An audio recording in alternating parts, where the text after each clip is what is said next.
this at webinar our on course YouTube, information we will provide system. Google form for the attendance form. For The participants links who of the join attendance this forms will webinar be on shared YouTube, at the end we will of this provide webinar. Google form for the attendance form. I suggest you keep The joining links this of the webinar attendance until forms the will end be shared at the end of this webinar.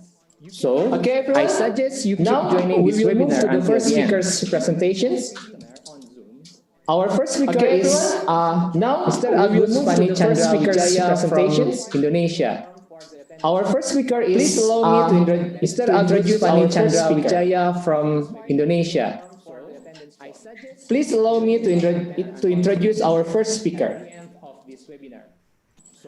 Okay. Mr. Agus Fani Chandra Wijaya, okay, born in Karawang, Indonesia. Mr. Agus Fani Chandra Wijaya, 81.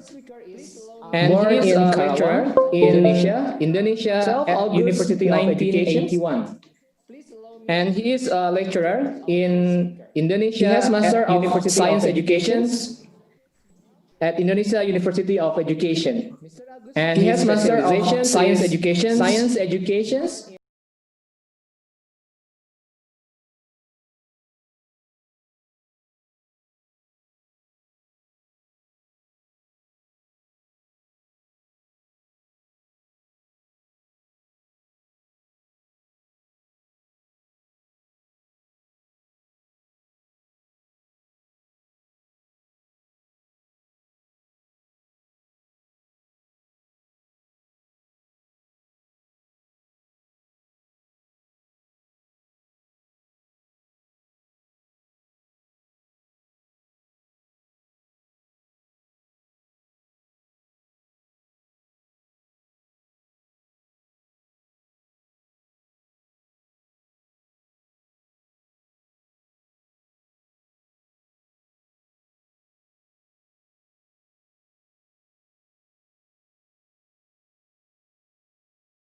New here. So what should we do in the teaching and learning more about era? What is the new normal? What is an accelerated myself, Agus Fani, what should we do in the teaching and learning from home of Indonesia University of Education? So, and you can myself, Agus Fani, me with the email, a lecturer of Indonesia University of Education, and you can touch with me with the email. As we know, nowadays we already on the edu special condition. As we know, why we call nowadays special, because we already know that on the we forced by this condition situation to teach, to learn from home. We cannot go to school as usual. We cannot face to face interact with our students, with our pupils. This is the new things. This is the new situation. And as we know that a lot of organizations try to have a surveys, send a questionnaires to a lot of people, teacher, students, and also the parents, what their perspective about this condition. So according to the Republic of Indonesia Teachers Association, they have some survey around March to April, around March to May, they find that a really interesting fact. And also the Ministry of Women and Children Protection and Empowerment, they also expose some findings that, interestingly, the students, they think that should be at home now because of this situation. So, but the most important thing is about how the parents also agree with it. And then the parents see that the distant learning, should be delivered by this situation. And then also they agree that it's already in a good way that this delivery, this distance learning occur this situation. But in the other hand, as we can see here, students say that they didn't really happy with this condition.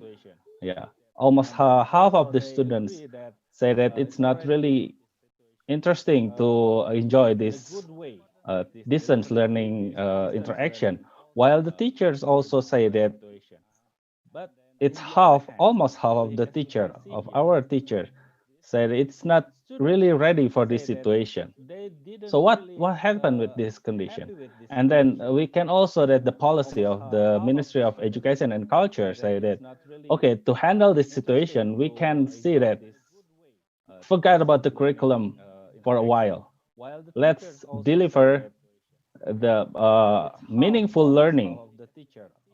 It's not about what you have to finish with the curriculum, but it's how you can make a meaning of this learning interaction. So we can use the around this pandemic COVID-19, we can see the skills we can deliver in this learning interaction. But still, we have to concern about how the accessibility and the facility the student have at home while they have to learn at home. So this is the policy of the Ministry of Education and Culture in Indonesia. So through that situation, I interested to find some what happened here and what should we do here.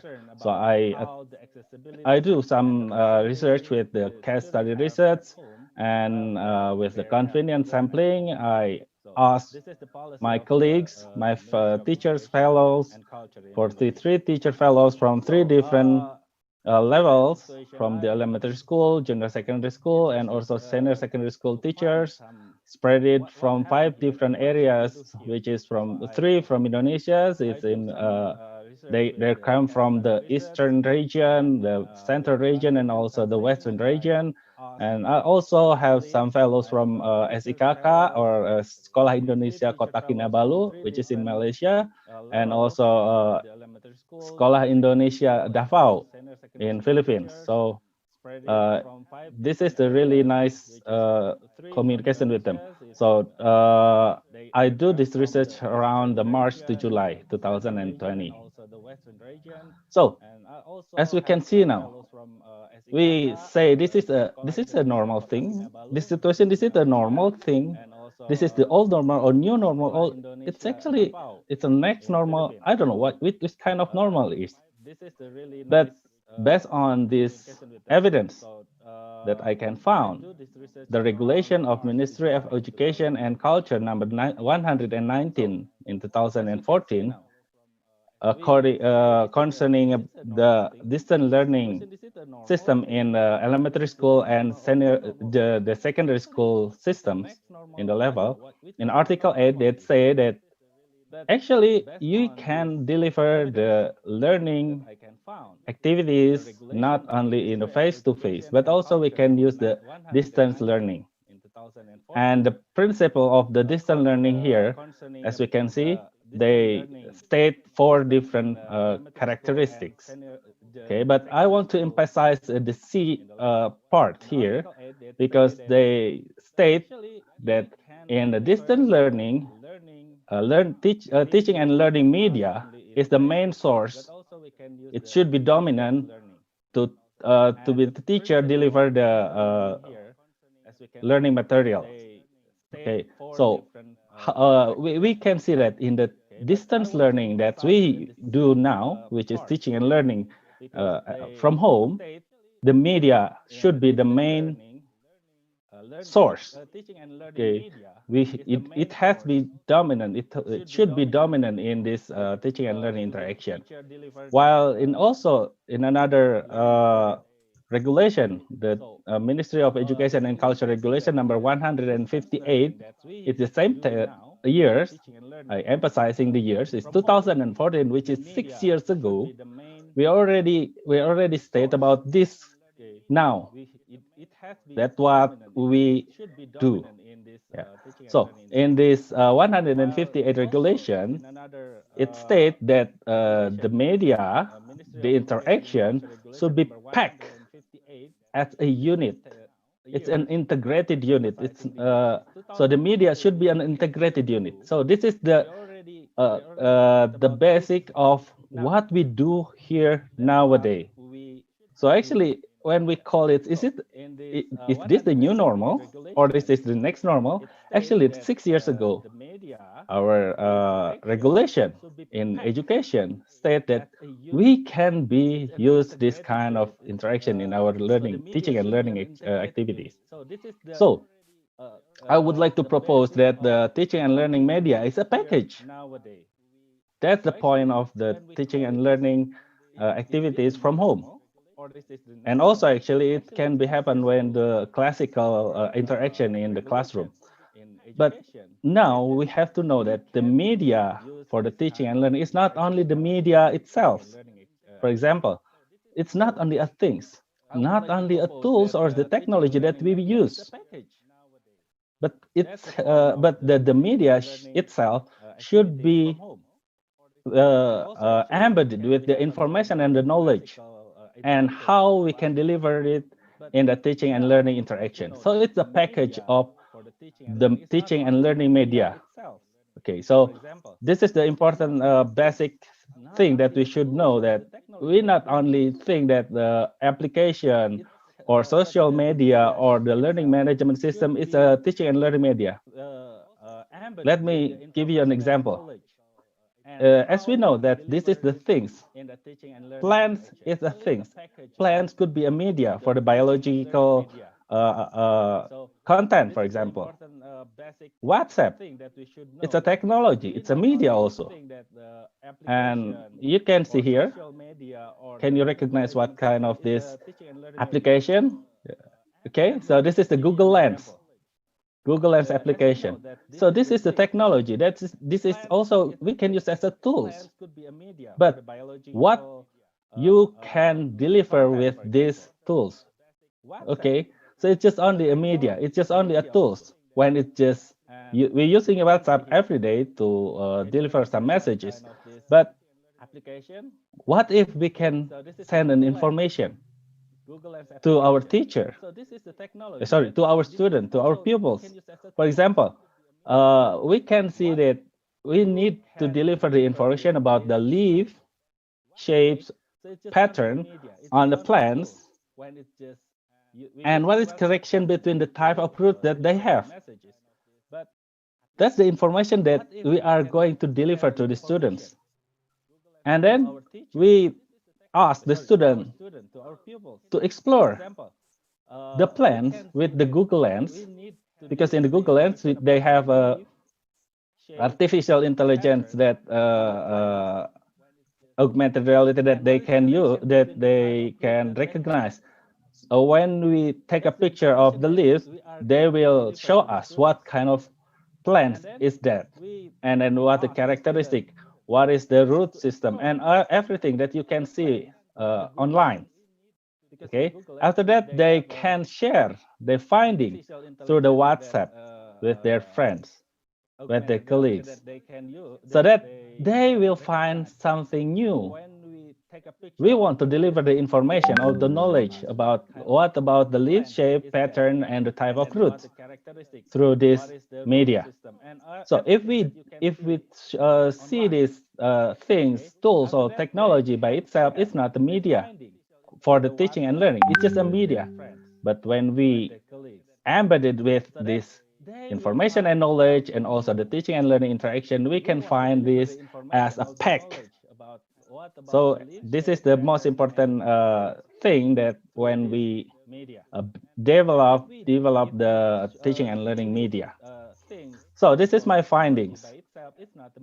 So according to this interview with my colleagues, with my teacher fellows, that the media they use along this teaching and learning from home as condition, they use some of the real object Then a lot of the real object handmade by the students by itself with the local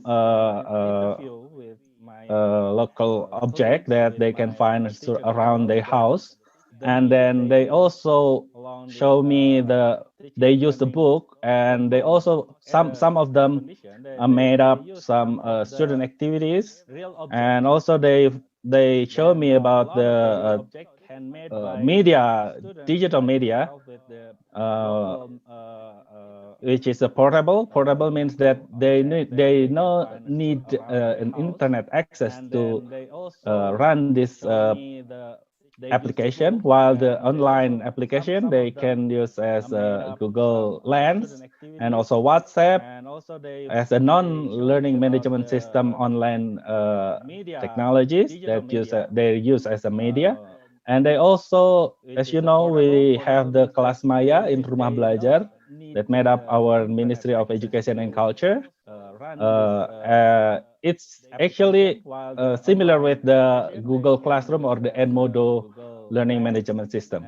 So this is the things, tools and technology as a media that the student choose to deliver their teaching and learning activities from home. And while in the teaching and learning media component of information and knowledge, as we know, a lot of teachers and in my finding, commonly they deliver a lot of content of information and knowledge that the student should cope with their learning activities at home, while there also some of them send behavioral information and knowledge that the student need to find, they need to experience. For example, in this pandemic era, they try to make a simple hand sanitizer, and then they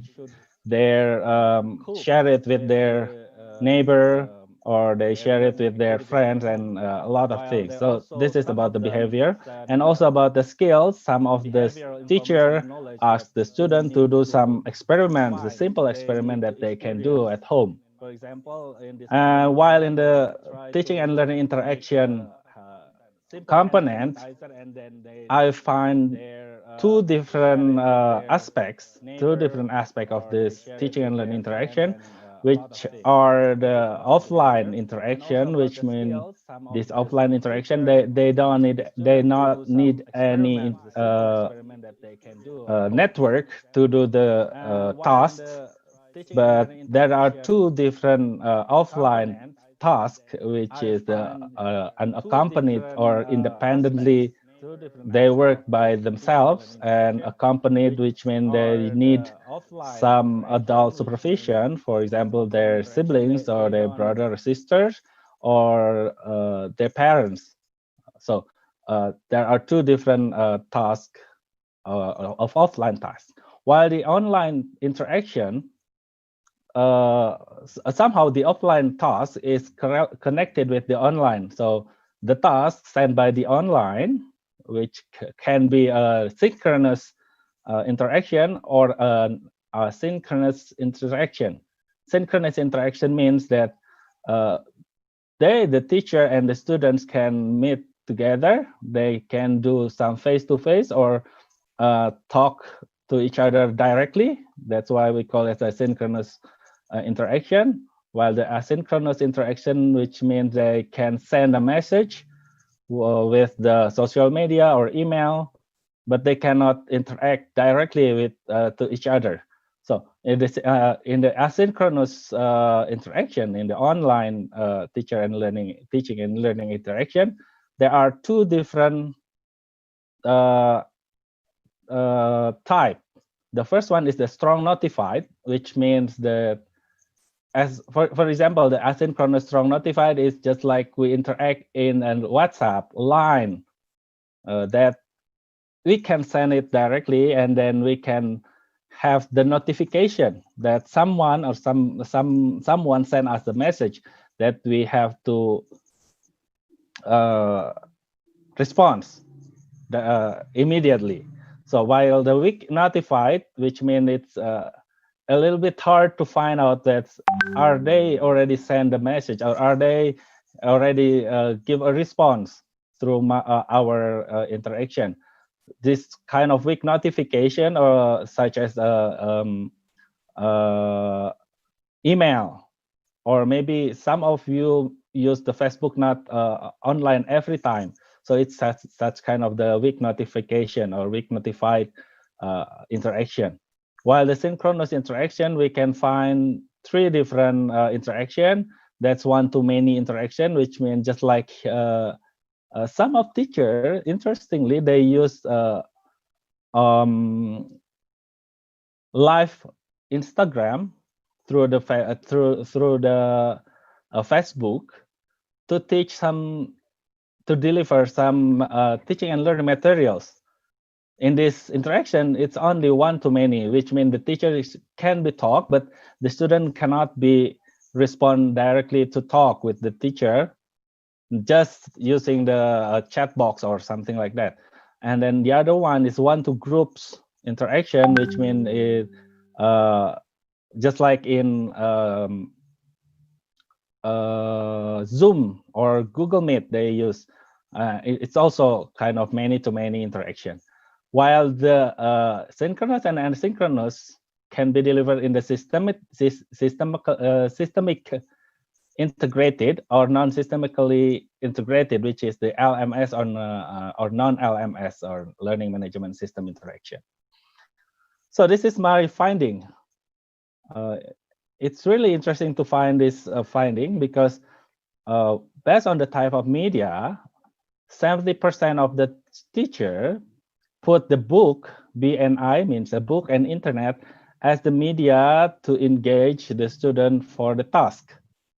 Okay, but interestingly, the student easily engage and easily achieve what the information on it, not in the book and internet, but it's in the module with the book, which means the teacher provide another resource to the students, such as the student sheet, activity sheets, and then they use the internet to deliver it, and the student can find some information in the book.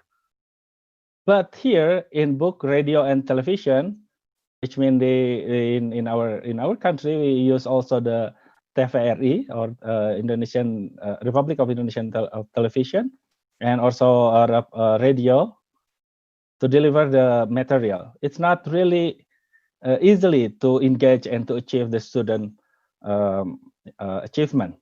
Okay, while in the interaction platform that use in these activities, a lot of tendency that the teachers use the content orientation platform to deliver the material, while the process it's only this small number of it.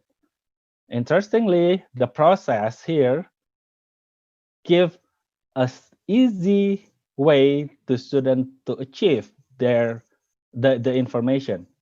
Okay, while the content is not easily, the tendency is moderate to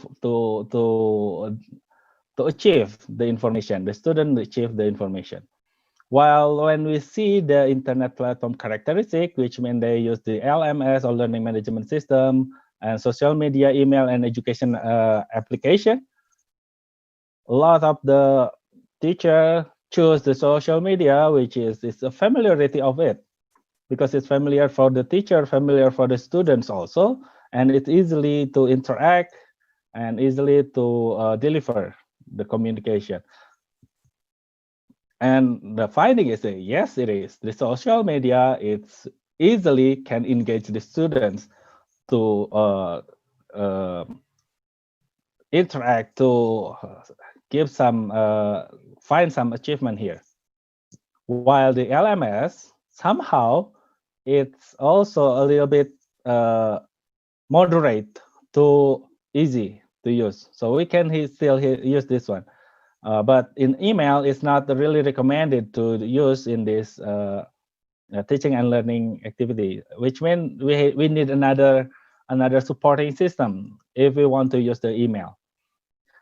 And if we see about the task instruction that they use, the task instruction means here that how the teacher send the instruction of the task. For example, they use the WhatsApp to do some to send the task to the student. For example, what is the DOR direct order means that student please open the book page 26 and then do some answer the question of the 26 pages until to 30 page. So that's a direct order.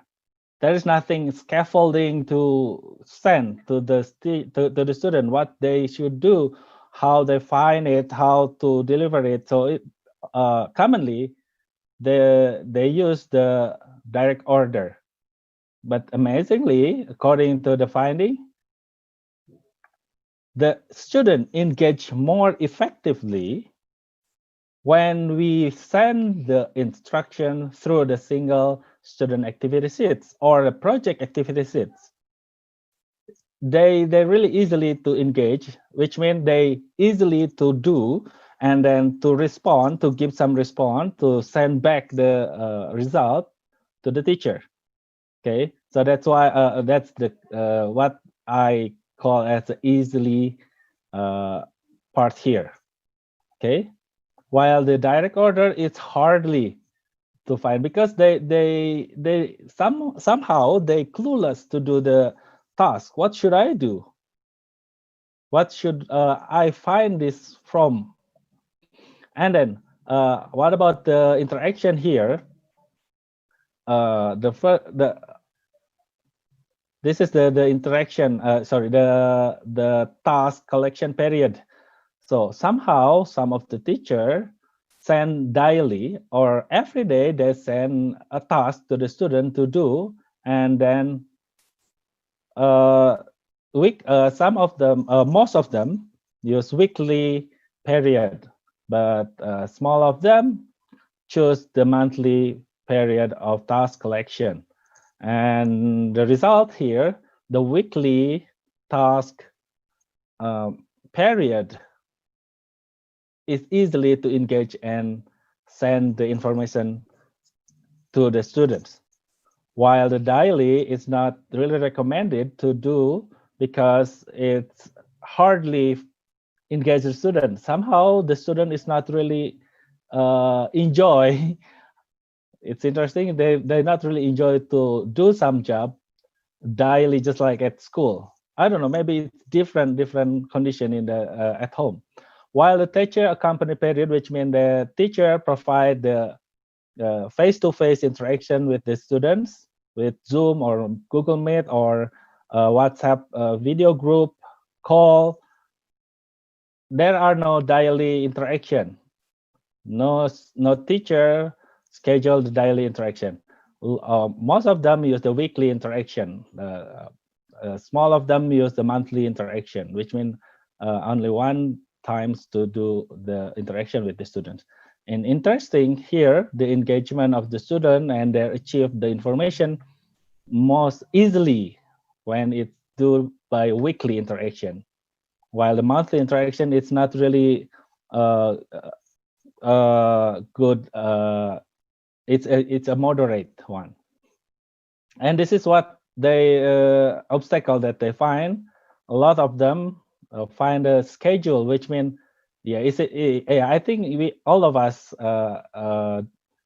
also find this situation. We are hardly to find the schedule in our home to do some chores at home or do some job to teach the students. So this is the schedule is also, and the activities, it's how they can develop the activities, the interactive activities. It's also an obstacle for the teachers. While the package and data package and network, the network somehow it's also an obstacle, the moderate obstacle. while the data package and the gadget is also is a small participant. While the familiarity, which means I think we are already familiar with all the technology now. So this is the So this is the recommendation that I would like to come up with. So when we develop the teaching and learning media from home, we have to emphasizing the media component.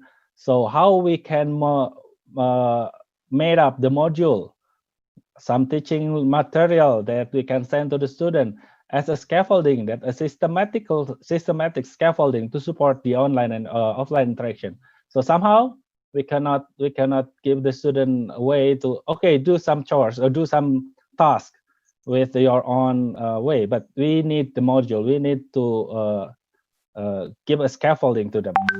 And also about the information and knowledge, please find the process and behavioral orientation to support the development of the contents, not the content as on the other way around. While the interaction, the project and experiment tasks with weekly accompaniment, it's recommended to choose as the interaction component. Here, we also need to consider about the gadget, the network, schedule, and also the familiarity when we develop this teaching and learning from home mode. So back to what is normal actually. Normal is conforming or adapting to the standard common of type of the situation. We are, as we know, that the regulation of the Ministry of Education said this is the normal thing that we have to do. But now, recently, we haven't do that. But now we force.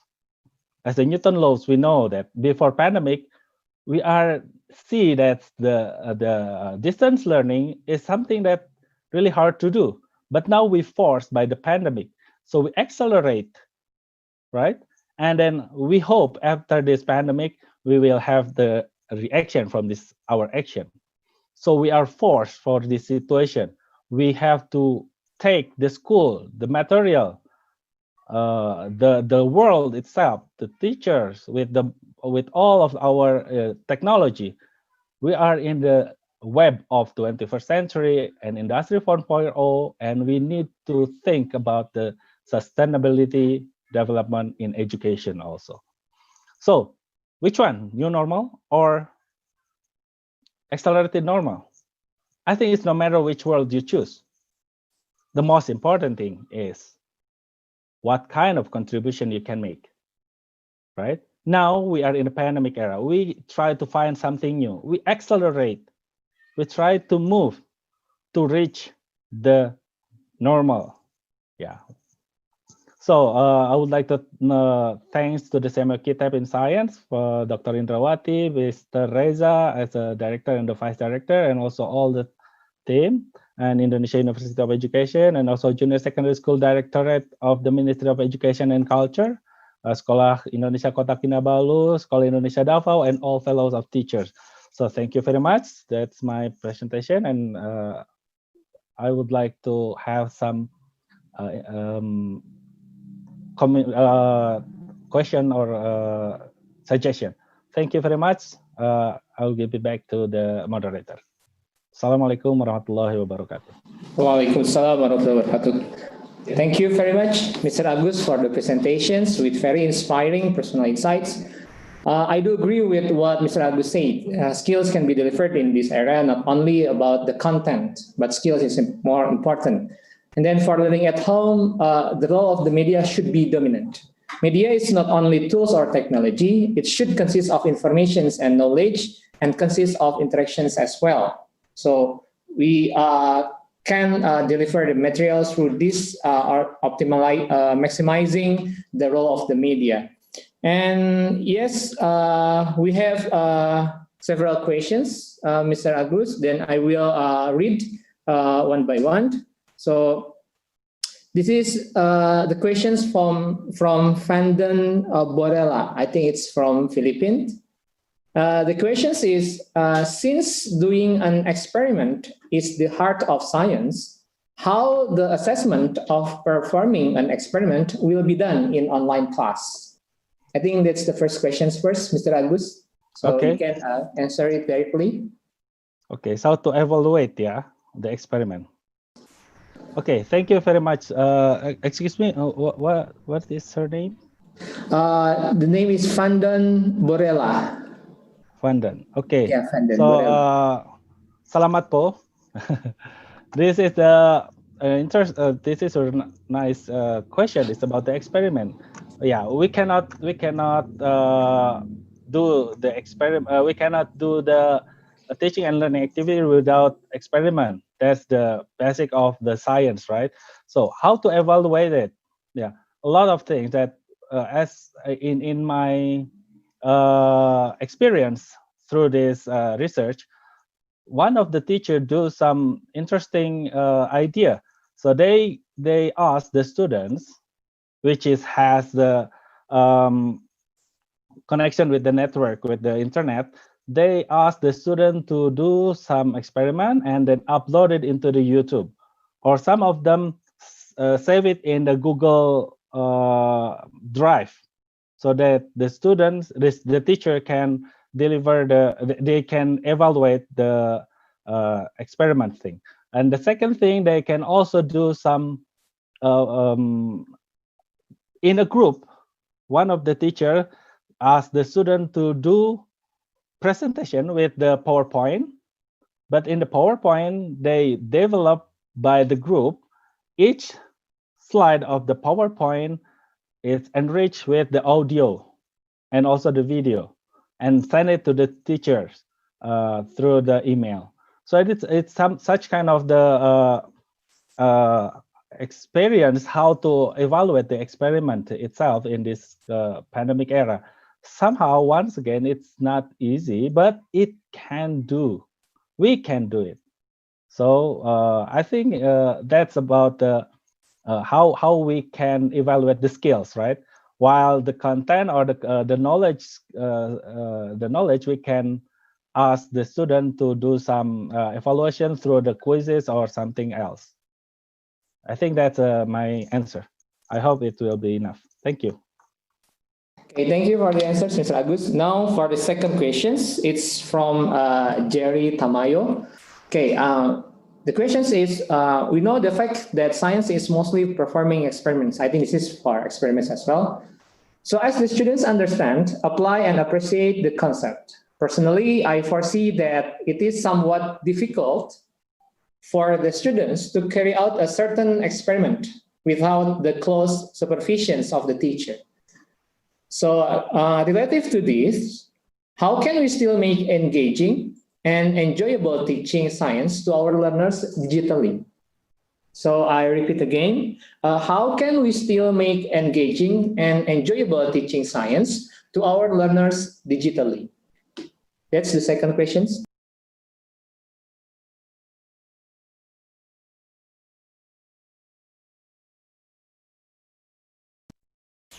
Mr. Agus, can you unmute first? I think it's still mute your microphone. Sorry, thank you. Okay. Thank you very much for Mr. Jerry. That this is the hard point of this this teaching and learning interaction from home.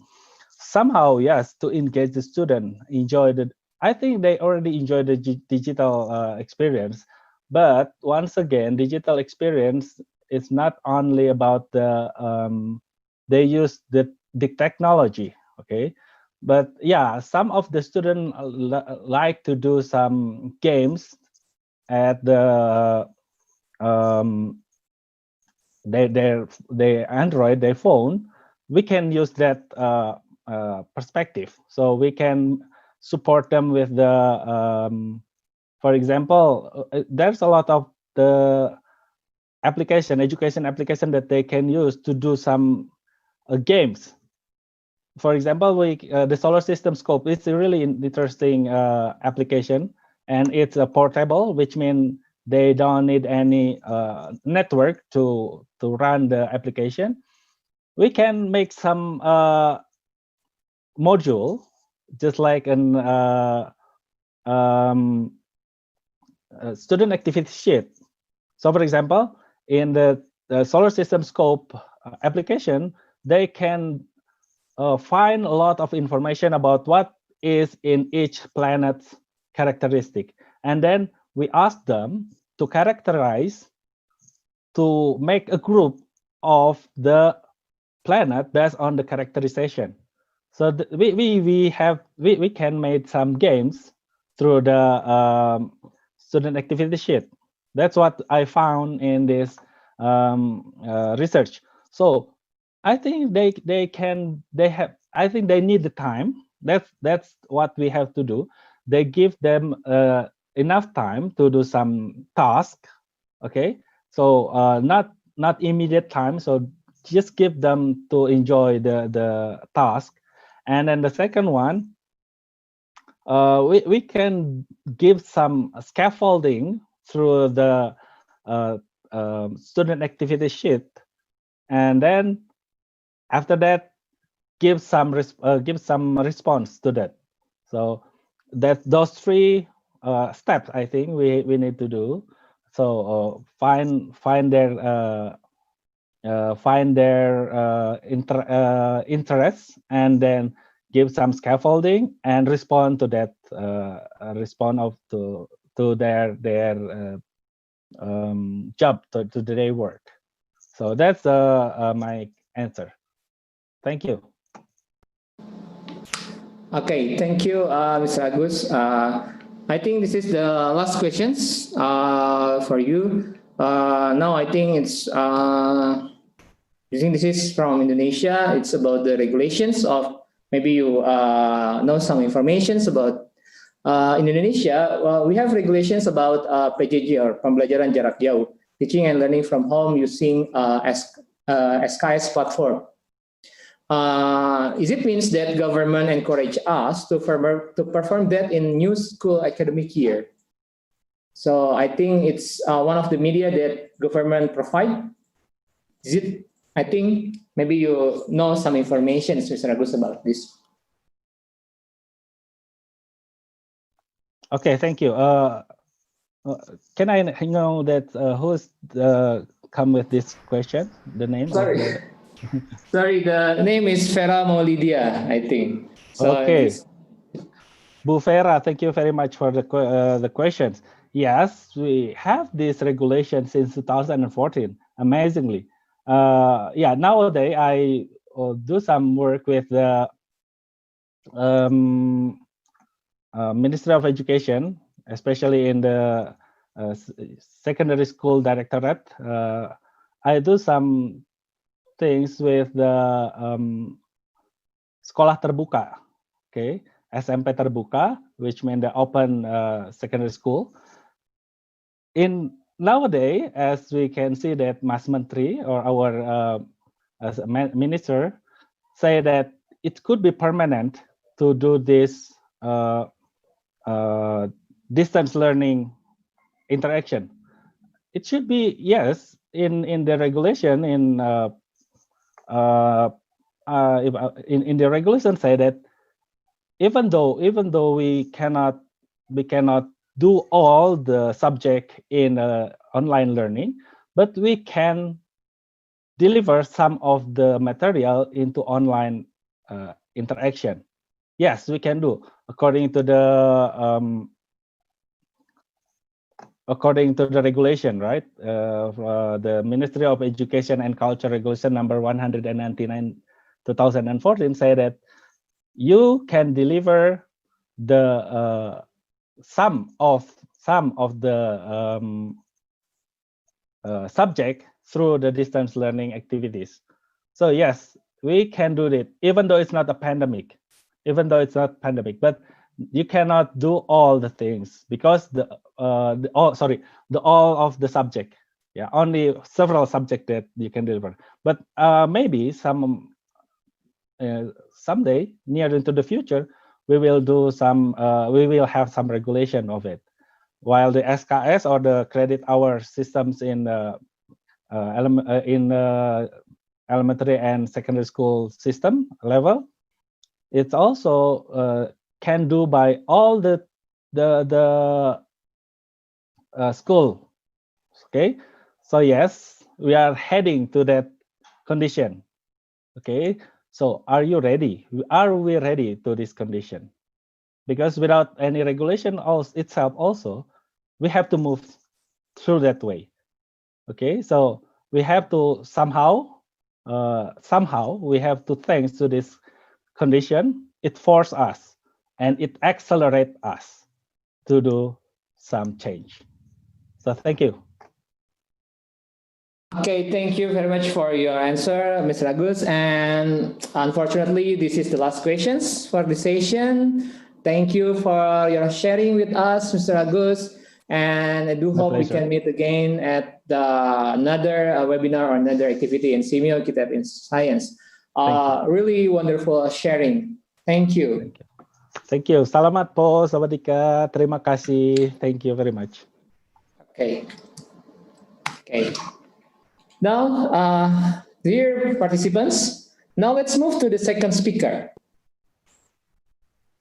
Our second speaker is Mr. Ko Chi Kiang from Singapore. Okay, now let me introduce first our second speaker. Mr. Ko, born in Singapore, 17 September 1967. And now he is a lead teacher at Victoria School, Singapore. And he graduated from Bachelor of Science, National University of Singapore, and his specializations is physics.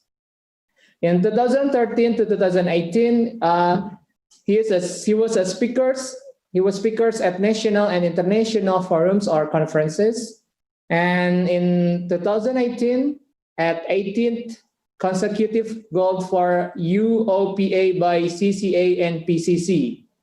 And he is the first winner or the first place of the second Ki Hajar Dewantara Award by SEAMEO Qitep in Science. Okay, now let's start our second speaker's presentations. Mr. Ko, the floor is yours. Okay, thank you very much. I hope you can hear me. I try to share the screen. Can you see the screen? Not yet. Okay, how about now? Okay. Can see now? Still waiting, I think. It's coming, huh? Yeah. Okay, let's wait.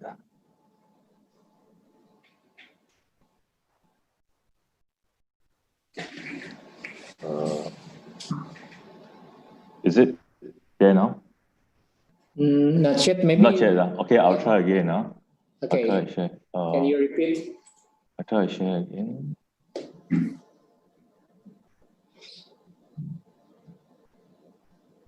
Okay. Is it better? Yeah, now you are. Okay. Okay, yes. Okay, thank you very much. Yes, please. Okay, let's start. Okay, good morning, distinguished guests and fellow science teachers from Southeast Asia. I'm Chi Kiang, as been introduced. I'm a physics teacher in Victoria School, like most of you, a science teacher. Firstly, I would thank SEAMEO, Qitep in Science for the invitation to share on something very real, something that is everyday now, how educators, we innovate in the new normal. So as we go around teaching and then we face problems, we try to overcome it. The step to overcoming it is an innovative one because it's something new. We have not done this before. So for start, I'd like to share on the objectives, okay, of teaching physics. So my focus is physics, but you can draw parallel to other subjects in science, okay, in my school. Okay, we believe in fostering joy of learning in students, okay, make them find it meaningful and engaging. And hopefully this would help them to become engaged and lifelong learners. The scope of my sharings are three areas. First is challenges and opportunities in this new normal. And I'll touch on some of my school's physics informal and formal instructional program, and then how the COVID-19 has compelled us to do some adjustments and redesign to the way we conduct our lessons online and offline in school. Challenges. The COVID-19 has a big impact on how we teach due to the need to lock down, like many cities, and safe distancing in school. The challenges we face are, firstly, can we continue to foster the joy of learning? Can the lessons support social and emotional needs of the students? Can the lessons afford communication, collaboration, and information skills that they can have it in school before COVID? Can the lessons still nurture students' mindset to be lifelong learner? And lastly, can assessment for learning and differentiation instructions take place in home-based learning? Okay, where there are challenges, a famous saying is that there will be opportunities. Financial world, education world should be likewise. So what we can do, I believe, is when we redesign existing learning, we can try to afford, build in some communication, collaboration, AFL and DI. When we introduce blended or full online learning, we can try to infuse ICT, which I believe is taking place in most schools everywhere. And the methodology that we adopt could empower students to have some ownership of their learning. And because of that, I believe there will be more self-directed learners. And we can also incorporate activities that learners like to do, for example, games, things that thrills them, to motivate them intrinsically and thus foster the love of learning. And lastly, I think through doing all the above, we hope the students will become engaged lifelong learners. Now, next, I'll cover the informal instructional program. Our Sec 1 students are exposed to block programming. They also can take up drone flying elective in Sec 1. For Sec 2 and Sec 3 students, they can sign up for Arduino elective to help them acquire programming, electronics, and robotic skills.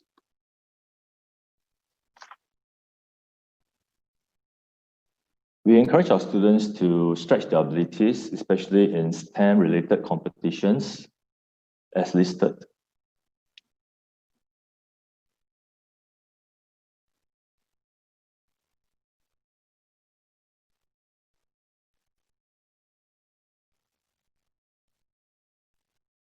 Now I will cover a bit of our formal instructional program that takes place during a curriculum time.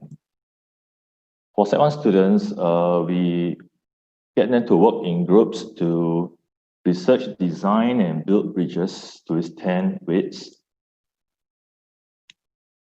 The Sec 2 students, they are tasked to do research on real-world issues and present them. The Sec 3 students, they are to work in groups to make prototype to demonstrate physics phenomenon. And also, they will do fountain board activities, which will help them make the learning more visible to everybody and themselves. And lastly, our secondary 4 students, they work in group to do research, collaborate, build prototypes, design them on the way, and to solve real-world problems. And also, we get our Sec 3 and Sec 4 students to work collaboratively and investigate and present using whiteboarding as a learning process. Whiteboarding maybe is new to some, but it's actually an old concept. It's a collaboration tool, process where students will work together and then they will present their answers, solutions to the rest of the class, and the classmates will act as peers where they will provide feedback, and this will make everybody very clear about each other's thinking. Now I'll cover the adjustment and redesign due to COVID. During lessons in school, I believe everybody are experiencing something similar, but I just share from my perspective. The use of masks is very discomforting and make communication very difficult for students, and especially for teachers. Though we do use things like microphone, wireless or wired, it helps in our voice projection, but it's very difficult for us to hear the students because their voice are muffled by the mask. And as teachers, we have to constantly check on our students to see that they are well and along during the lessons, so that create interruptions. Okay, we teach, then we check on them, see they're okay or not. And the students do wipe down the tabletop, and we do temperature taking daily. Okay, this is necessary, it's a must do, but then curriculum time is taken. And the need for safe distancing affects group work. Okay, can't really have very close group work. And then our lesson delivery will not be the same as before. Now adjustment to informal program. Okay. As you can see, our Sec 1 block programming and Arduino elective luckily were completed before the COVID. Our drone flying elective is scheduled at the end of the year, so it's somewhere in October. So hopefully by then, the COVID is over. Let's be prayerful and hopeful.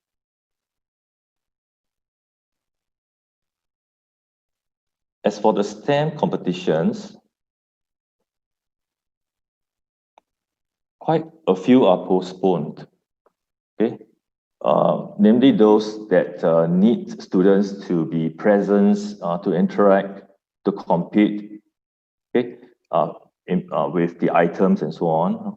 So things like the Nanyang Polytechnic Aero Challenge, Nanyang Polytechnic Science and Technology Challenge, they can't carry out, I believe, but hopefully by September, it can be carried out, because my students really love the challenge by NY and by Nanyang Poly. And for others, like competitions, like the East Zone A-Star Science Fair and the ACJC Science Teens Challenge, this can be done online, okay? Because it's presentations of their research. So that's why some of this has become online, like the SJPO, the Singapore Junior Physics Olympiad.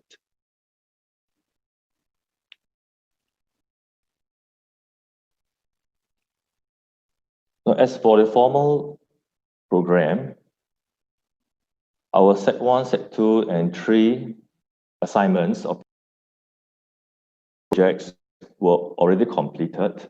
Okay. The Sec 3 autumn board activity scheduled in August, and believe we can carry out with some tweaking to the way we carry out with safe distancing. And for the Sec 4 students,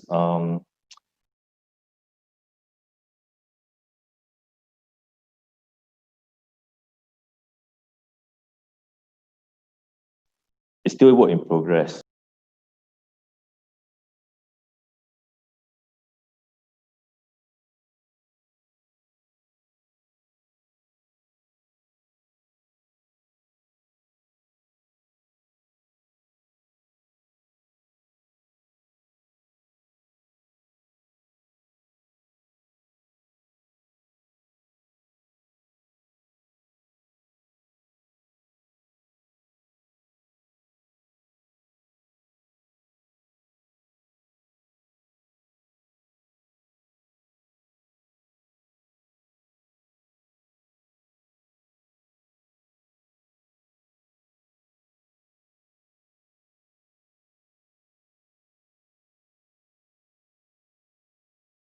they are still doing their research and designing the prototype, the smart device.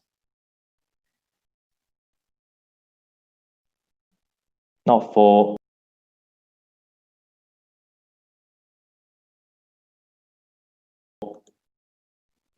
students working on prototypes, we require them to sanitize their hands before touching it, so as to minimize the risk of any transmission. Okay, now come to the home-based learning and the issues that one may encounter. So in Singapore, we have home-based learning for 4 continuous weeks, okay, followed by 2 more alternate weeks, meaning the student come back on 1 week, they go back home for HBL. The 3rd week, they're back in school, and the last week, they're at home, followed by coming to school since then. Now, in conducting HBL, time is needed to monitor the students' readiness and attendance before we can start the lessons. So this again takes time. We need to adjust to that. And some students have difficulty attending the lessons as they share the only home online device with parents and siblings.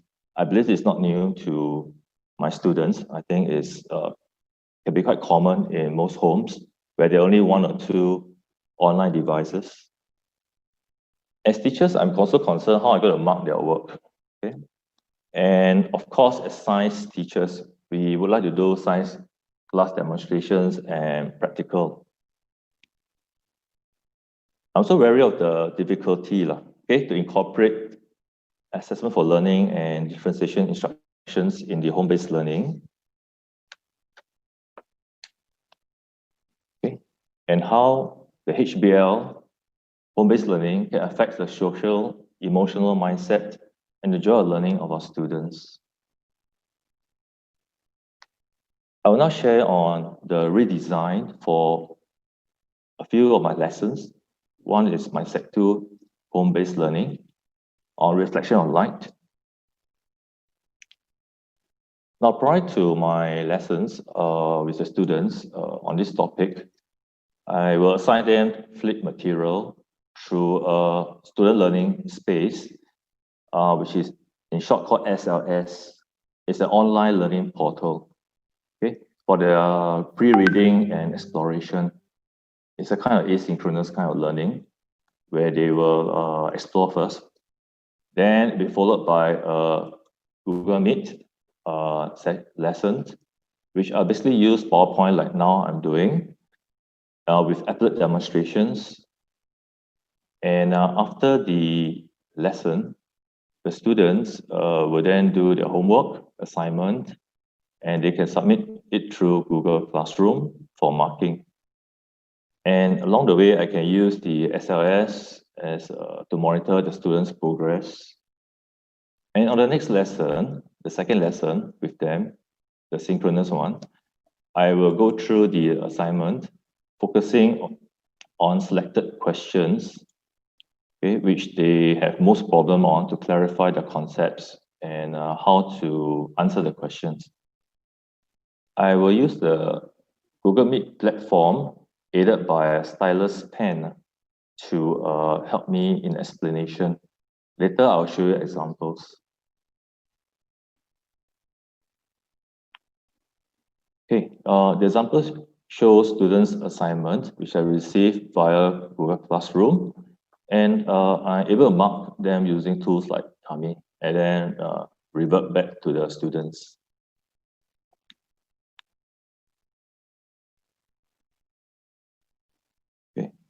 Then for my Sec 4 home-based learning lesson, the approach is similar too. Now I will take you through. Okay, I will use the SLS to assign material for them to read. Then I will do the Google Meet, the PowerPoint, and some applets. Then Google Classroom, where they will submit the homework. And I'll use SLS to monitor, plus second synchronous lesson to go through the worksheet questions using stylus pen as explained earlier. Now, the examples show assignments, practice examples, which I would go through with them. I did go through with them. So I find the starter span very helpful as I can explain and comment, just like a classroom board. Then they can learn without even seeing my face that actually this is how they should solve a problem or approach a questions.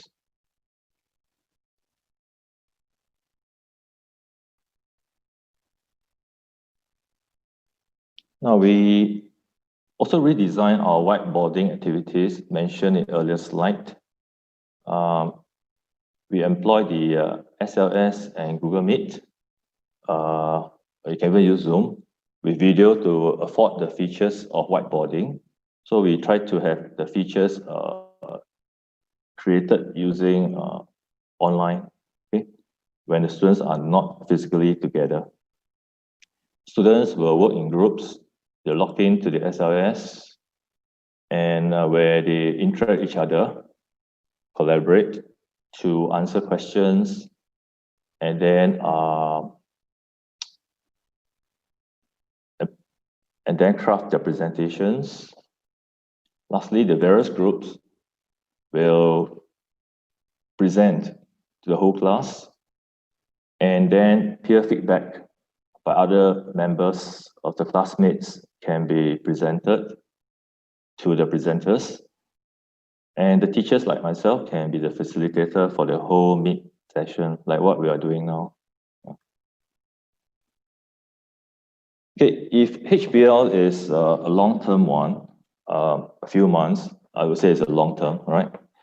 Then science practical cannot be neglected and should be incorporated into HBL. So I have some suggestions. So we can use Google Meet to explain the practical to the students, like we do in real time in classroom. And we can actually video the footage. We can use VR 360 to video it and then embed it in SLS or any online system for students to watch it. Okay. We can also use applets and virtual reality lab to simulate doing an experiment. It's a bit high-tech VR lab, but it's possible technically speaking.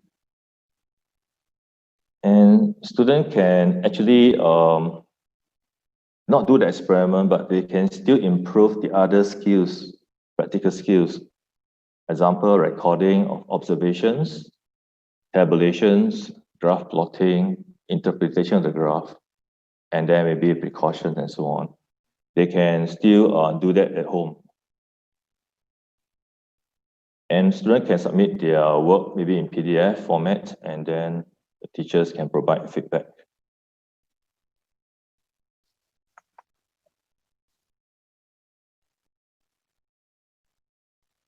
Now, COVID has also affected other aspects of school. For example, external, internal trainings, seminars, okay, are now online. Staff meetings, department meetings, committee meetings used to take place in person are now online too. Then even between colleagues, we had to keep a 1 meter distance. And with the mask, it's quite difficult, but what to do, right? And even CCA interviews, open house are now online everywhere. Yeah. So my students really miss school. I asked them, and they miss the interaction with friends, and of course they miss their physical activities among themselves, playing soccer, stuff like that, because mine's a boys' school. And so my wish is for this pandemic to really end soon, and let's be hopeful and prayerful about this, and then can revert back to pre-COVID. I believe we'll really treasure post-COVID time, the fresh air and traveling to neighboring countries. Like I can visit Indonesia, and you can come to Singapore, or I can go to Malaysia and Bangkok. Yeah, and I think the present new normal will end, but another new normal may just come again, right? So I think by that time, we should be more prepared, okay?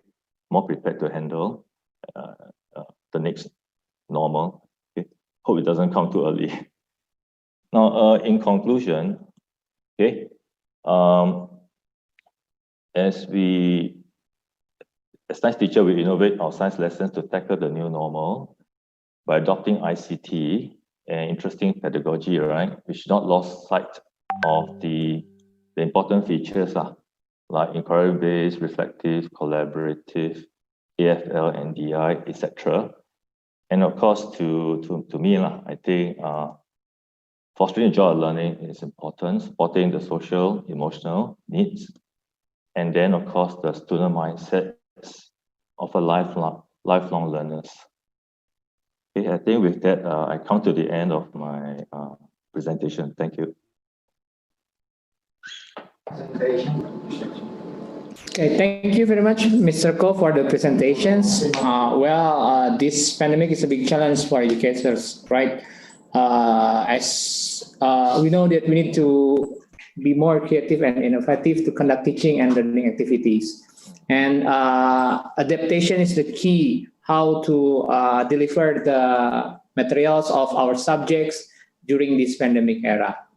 Of course, we can optimize online tools, right, for learning activities. Yes. And there are so many online tools I think that we can use, such as you mentioned before, is a Google Meet and YouTube videos and so on. Okay, next we will have a discussion sessions, Mr. Ko. Yes. Okay, we have about 15 minutes for discussion sessions. I will read the first questions, I think. Let me check first. Okay, so I think this is the questions is from Raymond Gon. What are the best possible practices to cope up with the stress brought by a new normal way of teaching and learning? So thank you. So maybe I repeat again. What are the best possible practices to cope up with the stress brought by new normal way of teaching and learning? Since you said before some meaningful learning and so on, I think it's a good question. Please, Mr. Ko. Okay, thanks, Raymond, for the questions. I think it's very true. The stress is not just the teachers, the students also felt it, right? And parents also. Everybody has the stress, and I believe it's a combined effort of everybody. What we can do is not to add on to the stress, and what science teachers can do is to make the learning as seamless as possible. Okay, so for example, we try to simulate what happened in school, like the practical or even like lessons at home. We try to simulate, but using technology okay, that is available at this moment. Then at the parent side, we need to let them know what they can do to help their children to cope with this learning of science or any other subjects. So the teacher also need to be open-minded to learn. And I think a lot of my colleagues have really picked up a lot of things during this period because of the sheer urgency to really teach the students. So I think as the earlier speaker, Mr. Agus has said, I believe Singapore has the same thing. I think our IT adoption has shot up, accelerated. Okay, especially amongst educators, we really jump on the bandwagon and learn whatever we can, and then so that we deliver lessons that the students are happy. So back to the question again is that first we will the teacher do their part, okay, adopt the ICT, learn what we can, and I think the school will support us, and the parents need to be informed how they can help the children, and the children need to be told clearly what they can do to be engaged in the classroom learning. So with that settled, I think there's less stress. And of course, we can always monitor students by calling them, talking to them, whether it's during the lesson or after the lesson. Okay, I hope I've answered the question. Okay, thank you for answering the questions, Mr. Cole. Now I think we have questions, and then the questions will be asked directly by the person. And okay, so may I invite Ibu Widya, right? So you can speak or ask directly to Mr. Cole, please. Oh, me now? My turn? Yes, we can hear your voice. Please ask there. Okay, thank you. I have a question as I am a chemistry teacher here and we live in a red zone area for COVID-19. So I think it's impossible for us to arrange any experimental sessions, any experimental classes for my students in next academic year. So I think it's also impossible for me as a chemistry teacher to assess my students through experimental sessions because I teach 11th grade, so we will use so many or various experimental chemical substances. What's your suggestion for this, please? Thank you. I think may I clarify, Ms. Ibudia, is that asking that how can we in this new normal conduct science experiments, and it seems impossible like chemistry, and how do we assess their learning, right? Am I correct? Yeah. Okay, I think for some experiments, it's not suggested that the students do at home because it can be dangerous. Especially chemistry, right? Chemicals. Yeah.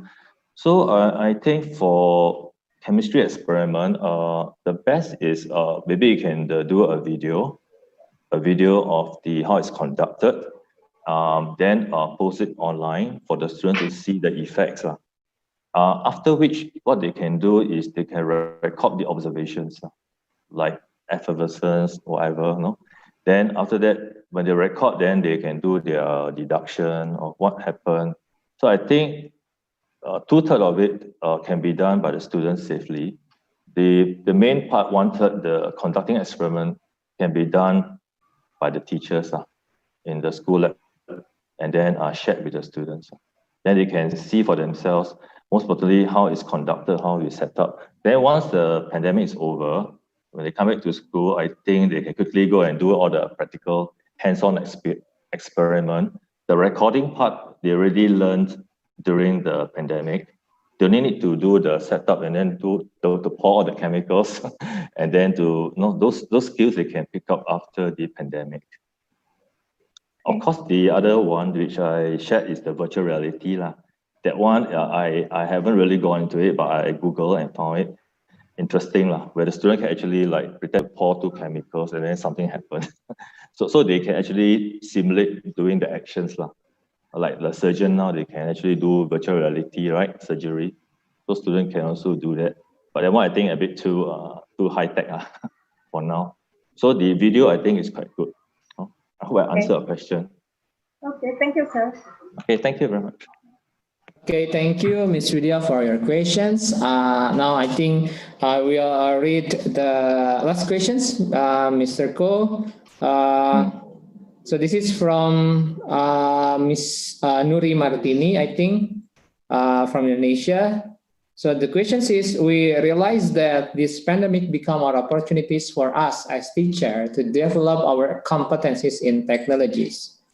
But what happens when we have limitations or take more times to learn or adapt? So this is the challenges, how to adapt to this technology. Of course, this technology is about applications for teaching and learning in especially in for remote area or for remote learning. Any suggestions? What should we do to make our class still engaging I repeat again. Any suggestions? What should we do to make our class still engaging as face-to-face class? So I think that's the point. Okay.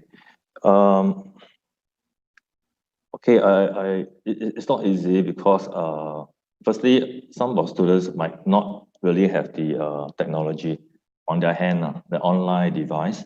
Like I mentioned, one or two students, their device has to be shared with their sisters or parents. So assuming everybody has the online device, they can log in and then they can see the teacher can see them. So on that basis, then how to make it interesting? It would be how we pedagogically design our lessons to engage them. It can be an interactive one.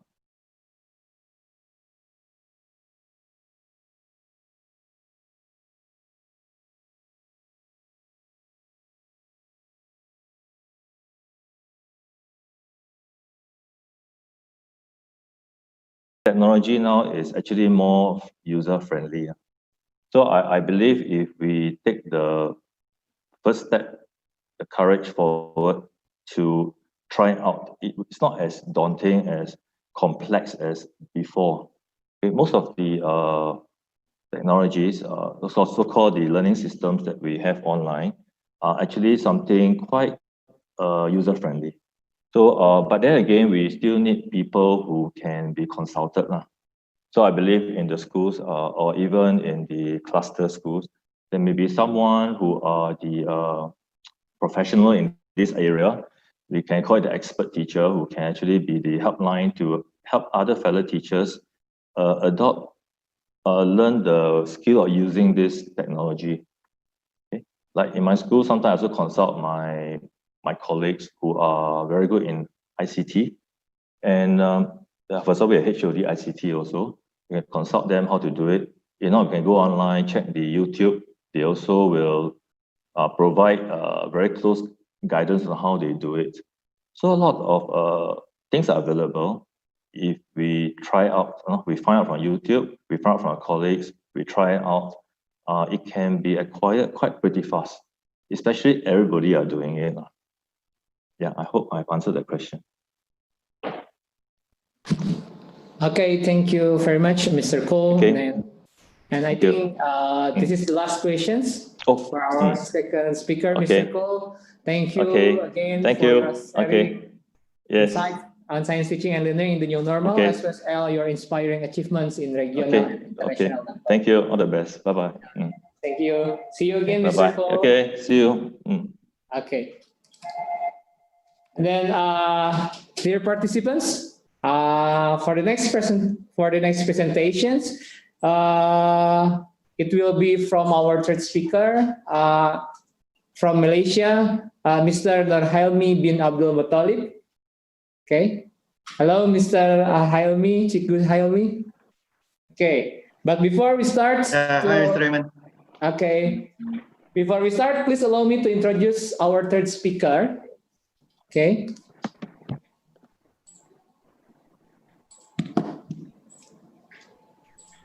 Okay, Mr. Nurhailmi bin Abdul Muttalib, born in Perlis, Malaysia, 11 September 1981. He is a teacher at SMK Jerlun, Malaysia. He graduated from Bachelor of Pure Science, especially in Chemistry, University Science, Malaysia. His specializations is STEM educations.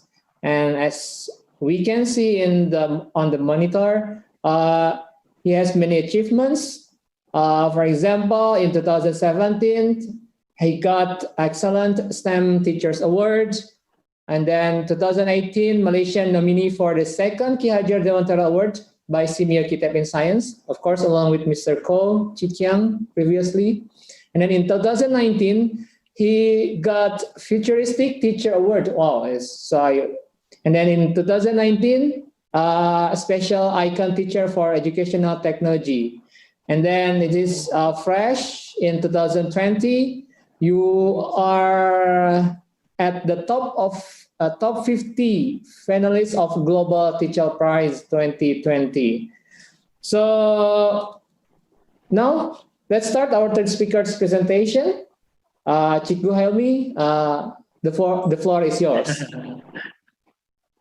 Okay, thank you so much, Mr. Raymond. Hello, very good morning to all my fellow friends, all educators from Southeast Asia. I've been noticed by Mr. Rizwan that most of the attendees are from Indonesia and also from the Philippines. But I also wish that everybody that, we could learn and share everything about what we had done during the pandemic. Okay, so for my presentation, I would like to share about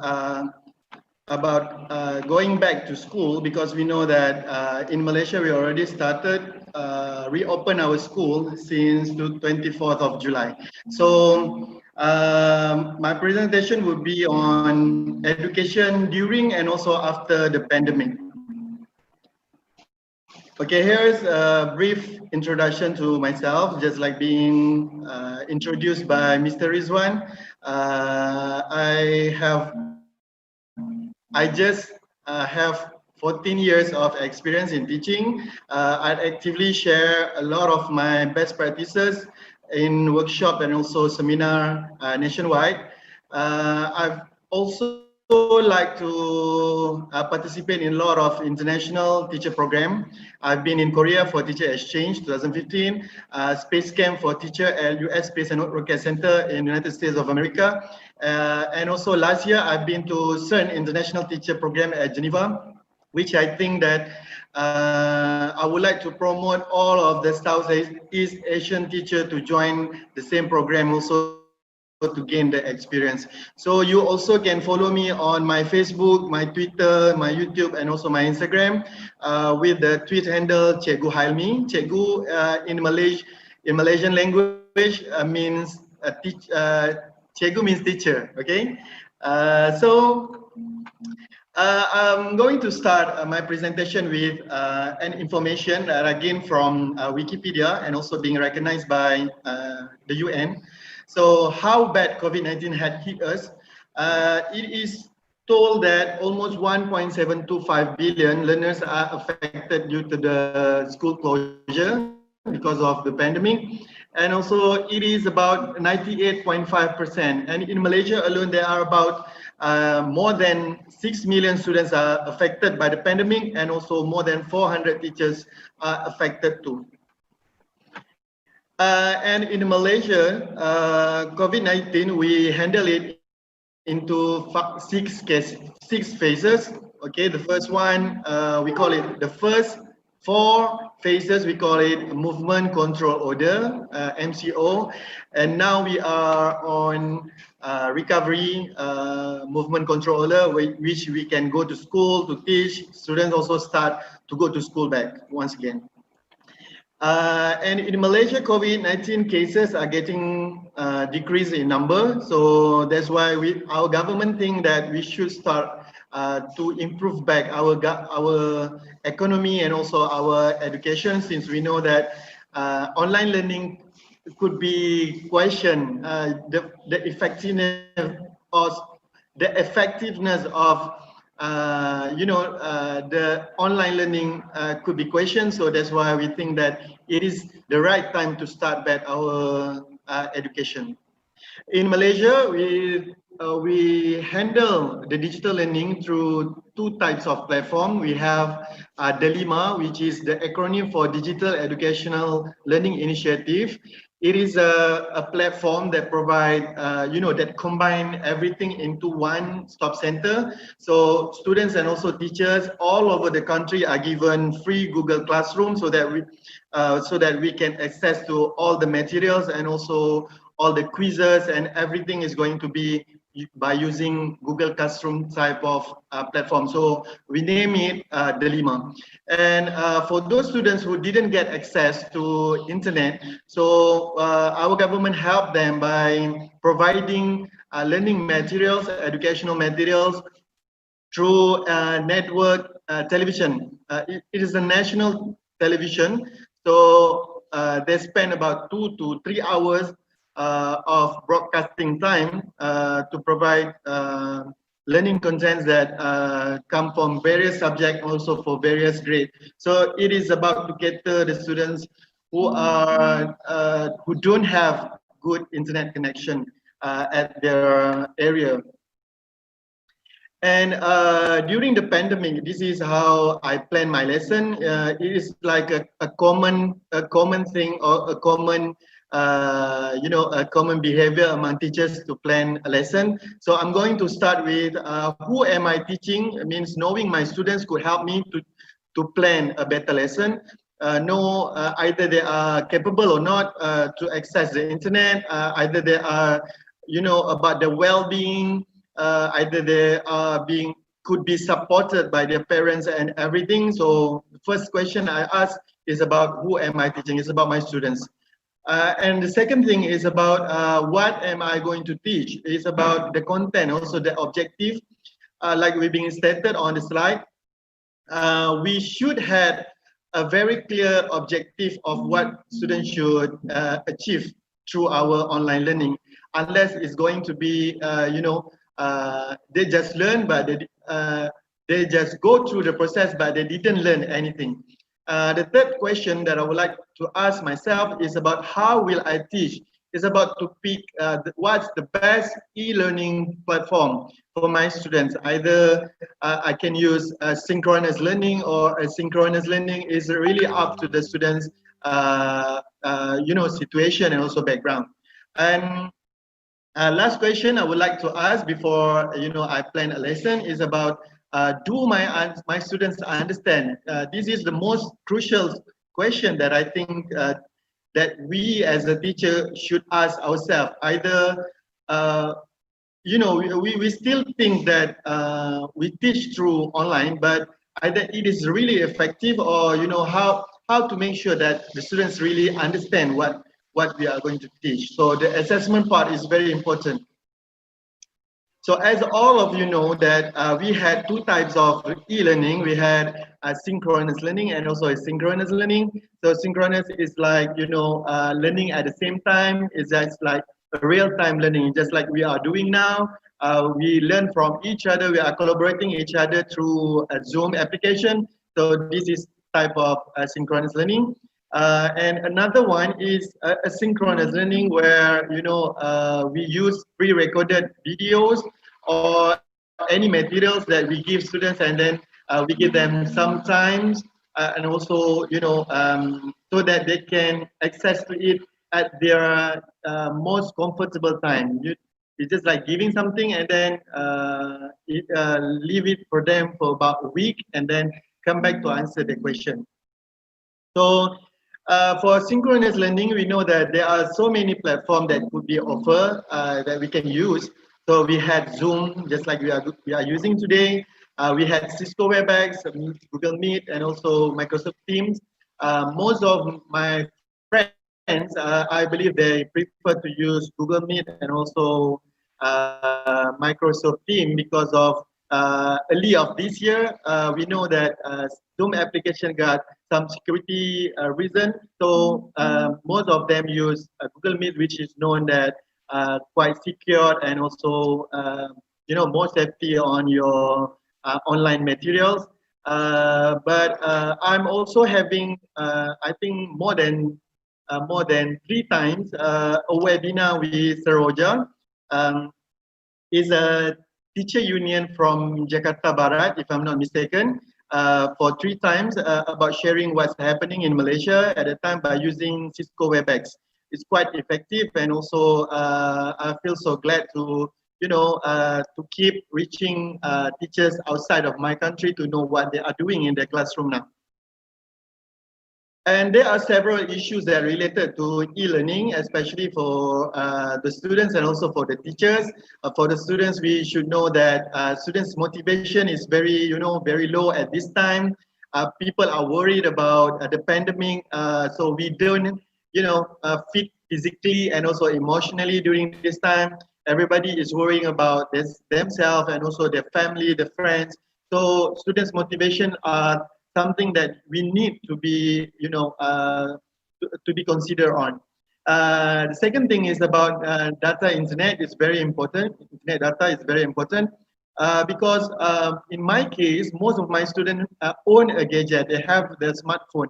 I believe your student also have a gadget with them right now, but they don't have internet data. But I'm so lucky that Malaysia government, with the work of our telecommunication company, so every Malaysian are provided 1 GB internet data free for every day.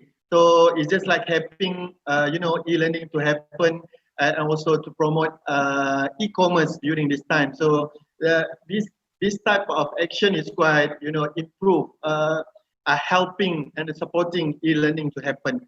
The third thing is about unconducive environment. So we know that some of my students didn't have, because most of my students come from a very low income family background. So most of them don't have, because most of the parents are farmer and also fishermen.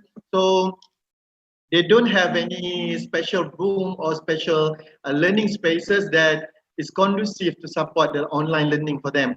And the last one, the parents' role, as I stated before, that most of my students come from low income family background. So their parents are mostly, only high schools, graduate. So it's just like they can't help their kids very much during the learning, during the process. So it's just like the students are really depending on the teachers. And for the teachers side, I think there are also several issues that we need to handle, just like the teachers' motivation. We just know that everybody is worried about their safety and health. So it's very important to make sure that the well-being of the teacher is being, the first priority during the pandemic. And also I believe that some teachers also having difficulties in providing special rooms or spaces learning for the teaching process to happen. And one important thing is about to make sure that every students are learning. Every students are learning. So it means that for those students who didn't get access to e-learning or online learning, so we need to think about another solution that we need to give them. Either we need to send them by, to handing them the question or some worksheet to be done during the pandemic, or any solution that is possible. And for me myself, I think to get the students respond during the pandemic is very, is very struggling for me. It's just like, because we don't know what is, what type of problem that my students are,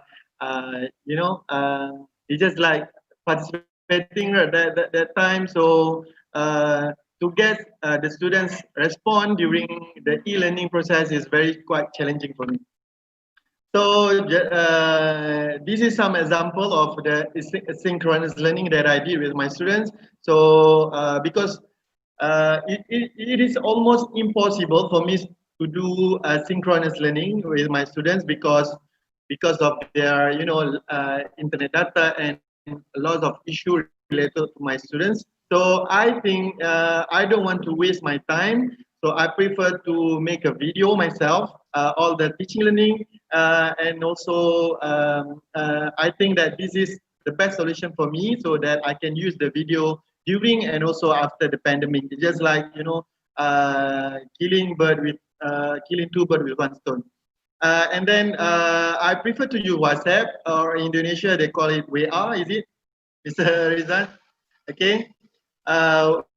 WhatsApp application. So this is, the platform that I prefer to use because most of my students are engaged into the platform.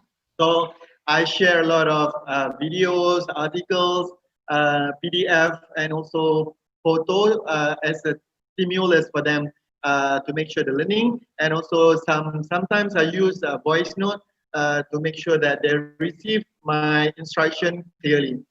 And and for the assessment part, I prefer to use quizzes that it is more engaging compared to Google Form. But at the same time, also the collaboration among teachers, could make it more easier for us. Yeah, for the last one is I prefer to use Google Form, as I know that this can be done by students by their self-paced, and is then they can repeat it 100 times if they don't satisfied with the result. What I would like to highlight for the teachers today is about the initiative that being initiated by teacher from teacher in Malaysia. So we make a group or a program that we call Cikgu Tube. Cikgu means teacher, Tube means a combination between Cikgu and YouTube. It's just like we are promoting or encouraging teacher to create educational videos, because we know that there are less videos, or there are only quite small number of educational videos with Malaysian content available online. So we think that this is a good time for us to promote the Malaysian teachers to let us together make a video about Malaysian content. And also we provide training on making videos through lots of webinar, and also we provide a online platform so that teacher could learn during the pandemic. So until now, we had able to train more than 6,000 teachers that are actively produce educational videos now. So these are the logo of the movement. I would say that what I like the most about the movement is about from teacher to teacher initiative, and also it is being supported 100% by our Ministry of Education. So the initiative become one big success in Malaysia. So just like what I said before, we provide online learning, online training for the teachers through webinars.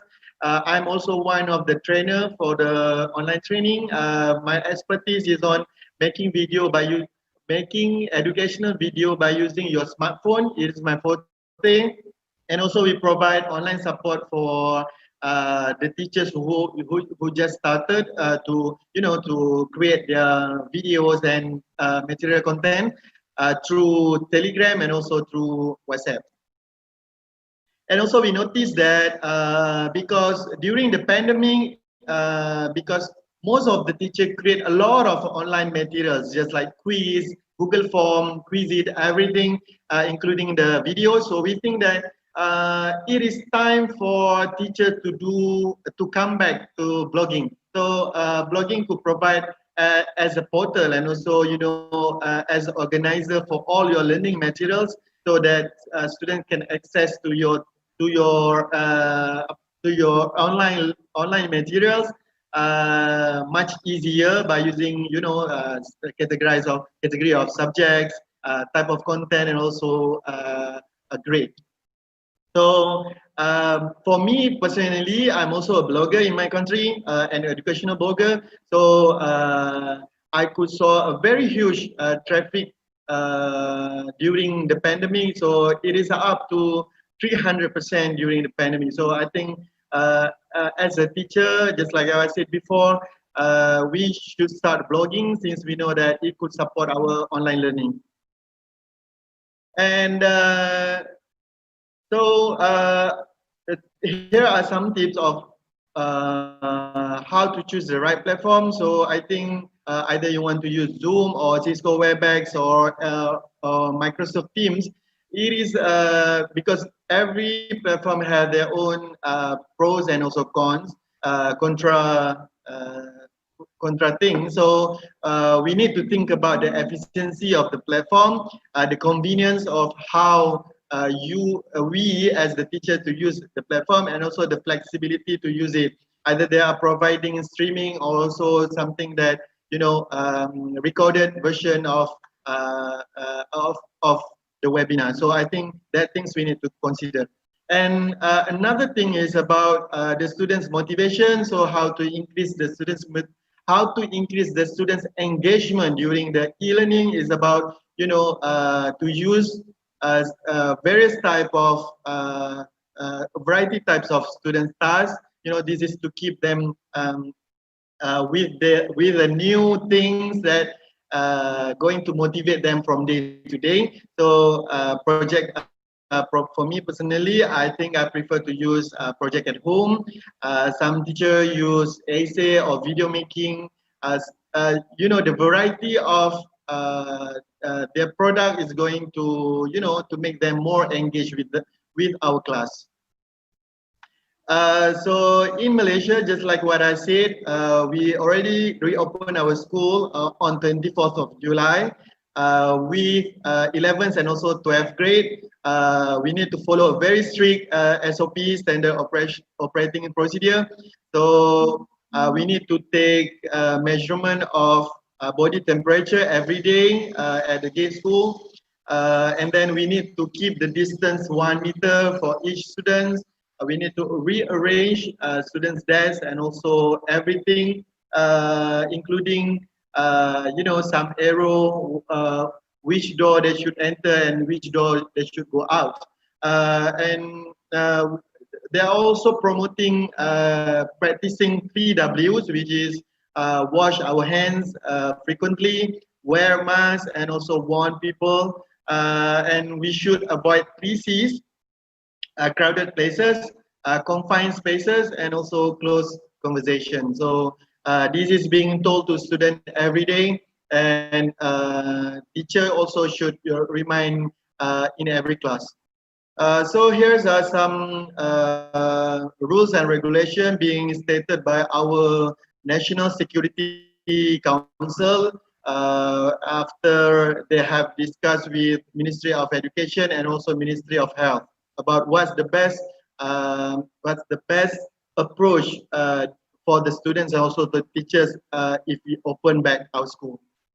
So our Ministry of Education also provide or suggesting 2 types of learning will take place after the school reopen. So they encourage blended learning, which is the combination between face-to-face learning and also online technology, just like what we did today. Strategies or approach like flipped classroom is is hoping to help students and also teachers to speed up the education and also to make sure that learning can happen in a new norm. Okay, and the second thing is about student and teacher also encouraged to use project-based learning so that students are more active during the process, and also it could make students are engaged to the learning. Okay, and for those who don't have access to technology, so some of the school make their effort the types of blended learning. If you look at carefully at number 11, flipped classroom, also one of the type of blended learning that we can do with our students. And also number 9 is project based. So these are activities that could promote blended learning. So yeah, teacher should try to to embrace the new norm. And for me myself, what's the strategy that we should look after this? I mean, after we reopen school. So the first thing I did after my school is open again, so I remapping yearly plan because we had been locked down for almost 3 months. So the content of the subject need to be rearranged back, and also to make sure that it is aligned to our new calendar of school. And the second thing is about the teacher need to have the skill of unboxing curriculum. So we need to unpack and also repack the curriculum and also the new learning. And one more thing I learned about thematic learning. So that picking a theme and then also integrate few subjects and also topics so that it could give a new definition of learning for my students. And also the flipped classroom itself is also one of my strategy to, to promote engagement among my students. And here are some of my tips for you guys. The first thing is about how to increase students' engagement during our online learning. Is about we keep discuss. It's not only one way type of learning, and also the students need to have the teacher's presence, because it's very common to feel the students to feel isolated during online learning, because they are not with anyone or any teacher. So we should make ourselves just like teachers are there. Second thing is about I believe that collaboration among teachers is a must. We need to plan together what we should do, and then we share good resources so that so we could share a lot of good material so that everybody keep giving what they could help.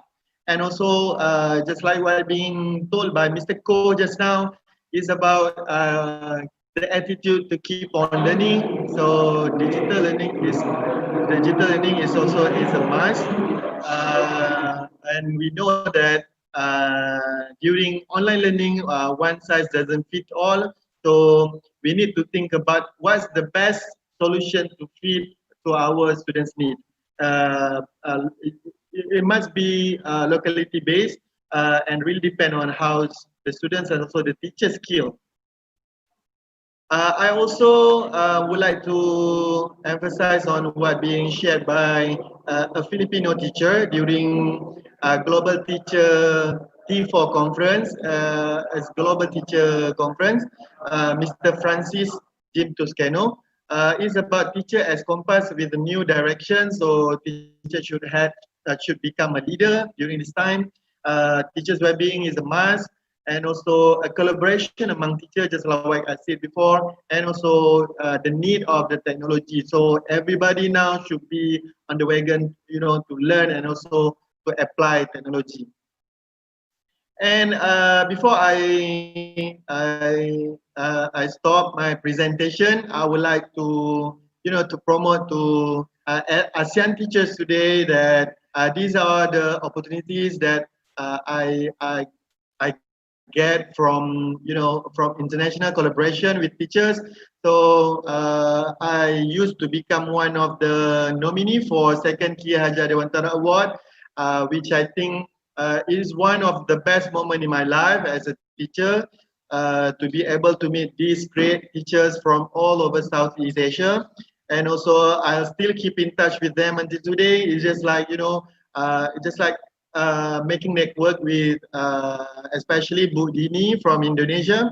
So we keep changing and also keep sharing our expertise. I think everybody will be on the same path. And also I would like to invite, encourage all of the teachers today that we applied for Global Teacher Prize. It is quite prestigious award for teachers globally. So after tried for 5 times, this year I make it to the finalist top 50, and I hope that more ASEAN teachers will be on the top 50 list also after this. Okay, so that's all for my presentation, but I would like to ask help from the secretariat. Either Mr. Raymond, either you are being equipped with the videos or not? Yes, I will help you. Okay, so I'm going to stop my presentation with this, with my video on the SOP that we need to follow after we reopen our school. Okay, that's all for today. So thank you so much, and I hope that we could meet once again. Okay, thank you. Okay, thank you, Cikgu Helmi. And then we will play the video. Okay, please enjoy this video. Tentu murid-murid tak sabar nak ke sekolah kan? Okey, sebelum tu kita tengok dulu apa SOP atau peraturan yang kita kena patuhi sebelum kita ke sekolah. Jom. masuk saja kawasan sekolah, murid-murid akan jumpa dengan checkpoint pertama iaitu saringan suhu badan harian. Di sini suhu badan akan diukur dan murid akan catatkan suhu badan tersebut ke dalam buku rekod harian. Pastikan suhu badan tidak melebihi 37.5. Cuci tangan anda dengan menggunakan hand sanitizer dengan menggunakan 7 langkah mencuci tangan yang betul. Dan seterusnya bergerak ke kelas mengikut arah hana panah yang disediakan. Bagi murid yang bergejala dan menunjukkan suhu badan melebihi 37.5, guru akan mencadangkan anda supaya balik ke rumah dengan waris. Sekolah juga menyediakan bilik isolasi sebagai alternatif kepada pelajar yang sakit di sekolah. Teruskan bergerak ke kelas dengan menggunakan arah hana panah yang disediakan. Ingat ya, jalan dalam keadaan yang berjarak sekurang-kurangnya 1 meter dengan rakan anda. Jangan malu bertanya dengan guru bertugas supaya anda tak sesat jalan. Maklumlah, lama tak datang sekolah.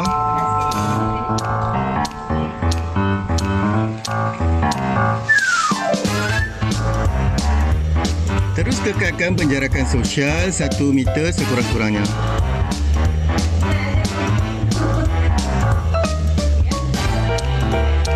Dah sampai ke kelas, pastikan nama anda berada dalam senarai yang disediakan. Kena pasti meja dan kerusi anda serta duduk dengan tertib. Jangan bimbang, semua tempat sudah dilabelkan. Memakai penutup muka adalah tidak diwajibkan, tetapi sekolah amat menggalakkan jika anda nak pakai. Jika mahu ke tandas, dapatkan pas kedua daripada guru yang bertugas. Keluar dengan menggunakan pintu kedua serta ikut anak panah yang disediakan. Sangkulkan pas keluar anda sebagai tanda ada seorang pelajar di dalam tandas. Hanya 4 orang yang dibenarkan pada sesuatu masa. Selesai urusan anda, jangan lupa ambil semula pas keluar dan kembali ke kelas dengan gembira.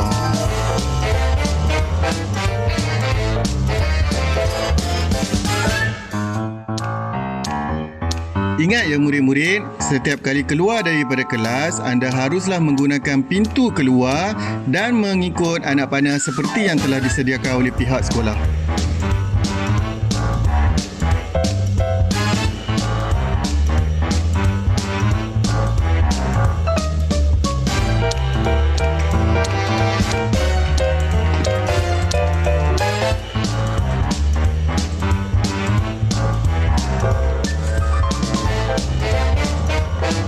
Jika mahu ke makmal, terus ikut arah anak panah yang disediakan dan pastikan beratur terlebih dahulu di luar makmal sebelum dibenarkan oleh guru untuk masuk ke dalam.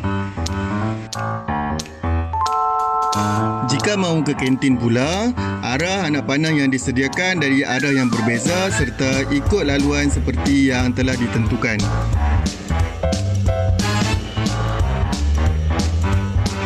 Awas, hanya seorang pelajar saja dibenarkan duduk. Okey, teruskan mengikut arah anak panah yang disediakan serta beratur dalam kotak yang telah disediakan di hadapan kaunter makanan. Jangan bimbang, pihak sekolah telah berurusan dengan pihak kantin supaya menyediakan makanan yang mencukupi. Selesai dapatkan makanan anda, terus bergerak ke kelas untuk makan di sana.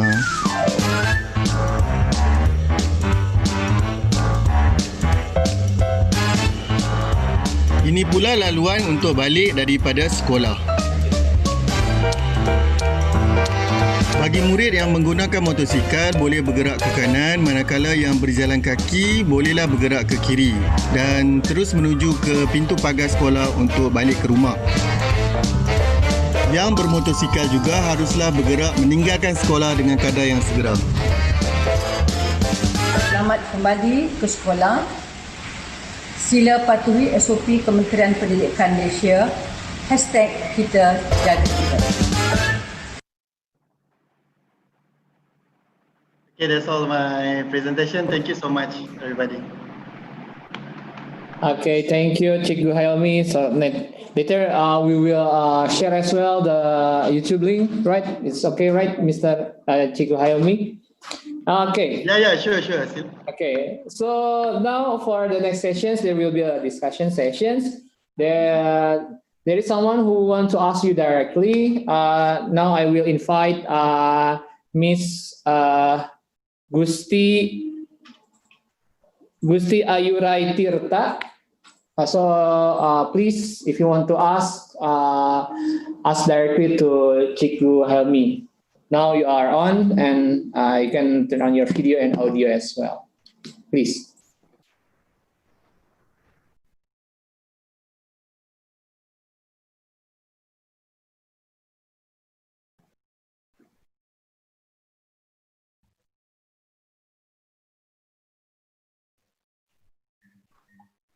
I'm ready. Okay, good morning, please. Miss Gusti Ayurai Tirta, to ask questions.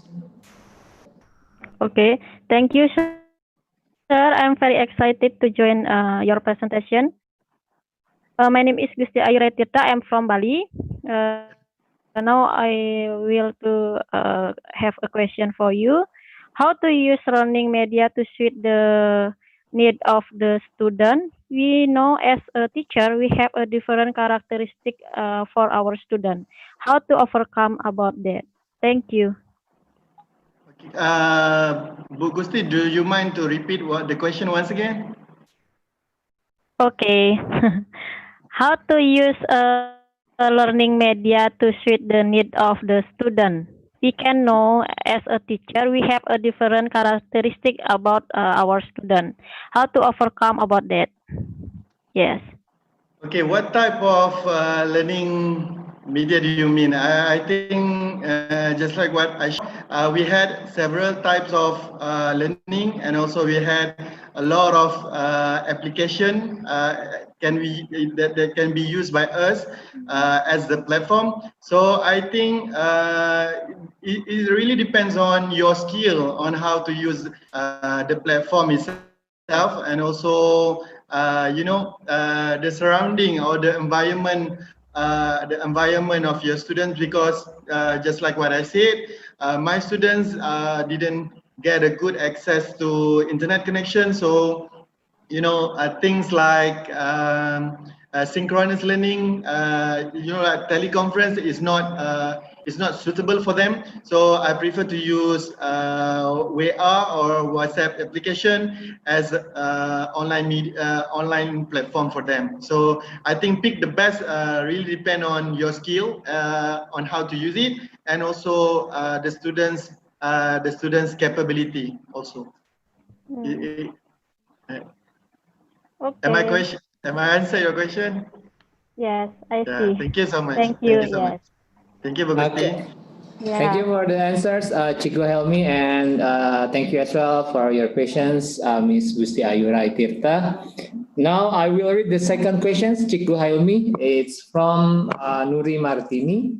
Mr. Nur Helmi, your asynchronous and synchronous learning tools so varying. I believe your students will engage in your class. My question is, how long you make preparations for your class? So I repeat again, how long you make preparations for your class?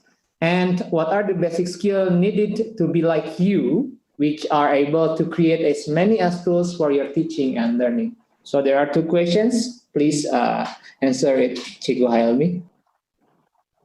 Okay, thank you so much. Is it Nuri? Yes, Ibu Nuri. Yeah, thank you so much, Bu Nuri, for the questions.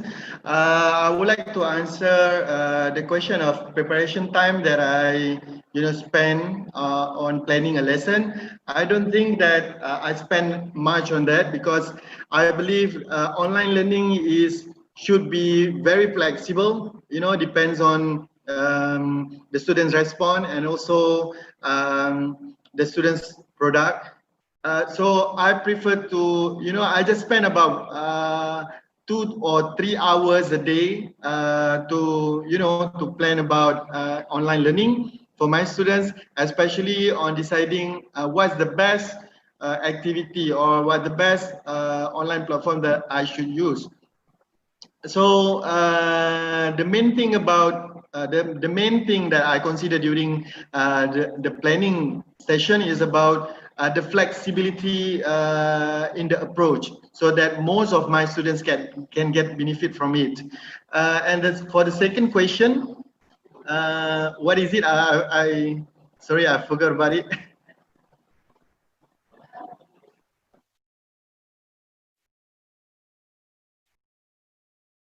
I couldn't hear you, Mr. Raymond. Okay, sorry. For the second questions, what are the basic skills needed to be like you, which are able to create as many as tools for your teaching and learning? So the basic skills. Okay, basic skills. I don't think I have any extraordinary skills that I think it's very normal for average or for a common teacher. We should master our content first, so that it's going to help us very much if we master the content. And the second thing is about, if you're a creative teacher, I think you can, do anything as the experiment of your pedagogy. But also, if you don't think that you are creative, you can follow your friend first before you can adapt and adopt to your lesson.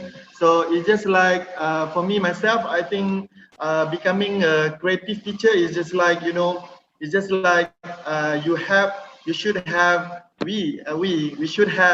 that dare to fail attitude. It's just like, just keep doing everything and anything, keep trying. So keep experimenting. So we will know that on what tools that can be used to be, to improve our skill as a teacher. I think I hope that I answer your question correctly. Okay, nice answers, Cikgu Helmi. And unfortunately, that is the last questions.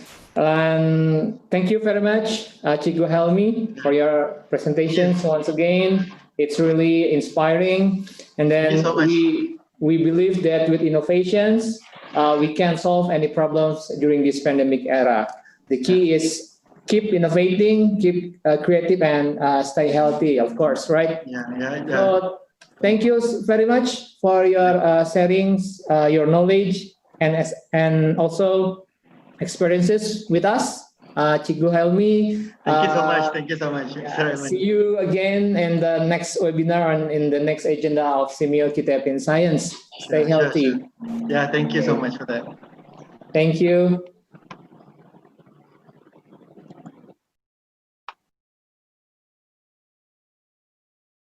So, dear participants, we have listened to our speakers' presentations in today's webinar. Next, we still have the last agenda. It's about the informations of our upcoming program in this year, which is the third Ki Hajar Dewantara Award. Now, I would like to invite Miss Amalia Juliana. Please come. Okay. So, she is one of SEAMEO Qitep in Science officers who becomes the committee of the third Ki Hajar Dewantara Award. Welcome, Miss Amalia Juliana. Okay, So, hi. Hi, good afternoon. Afternoon, oh yes, it's good afternoon, right? Yes, good afternoon, right. Mr. Lukman. It's so nice to have you here. So I'm not alone again. So now, but let's listen to the information of the third Ki Hajar Dewantara Award from Miss Amalia. Miss Amalia, the floor is yours. Okay. Thank you. Okay, so in this time, I would like to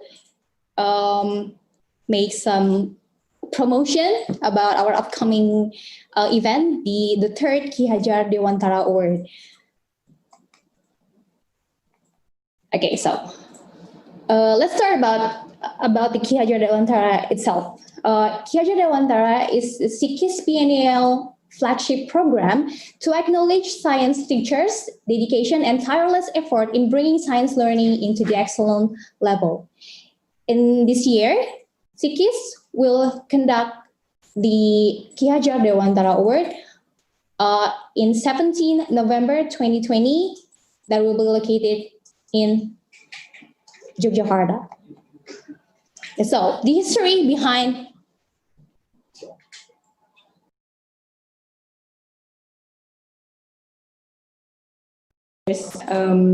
screen a bit screen failure.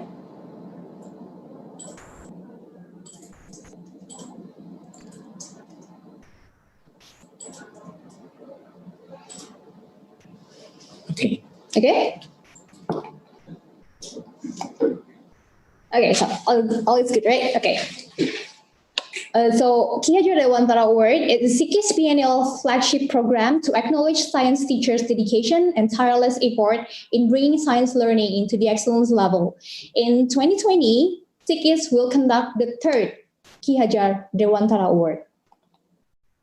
Okay, so history behind Ki Hajar Dewantara Award. Actually, this kind of award, we have started this award since 2012. Yes, 2012. It was the annual event, and after we call it Best Science Teacher Award. This is the annual award, but in 2016 we changed the name and also the whole selection mechanism and everything. So we changed it into Ki Hajar Dewantara Award, and previously it was annual, and for Ki Hajar Dewantara it's biennial. So we only held it once in 2 years.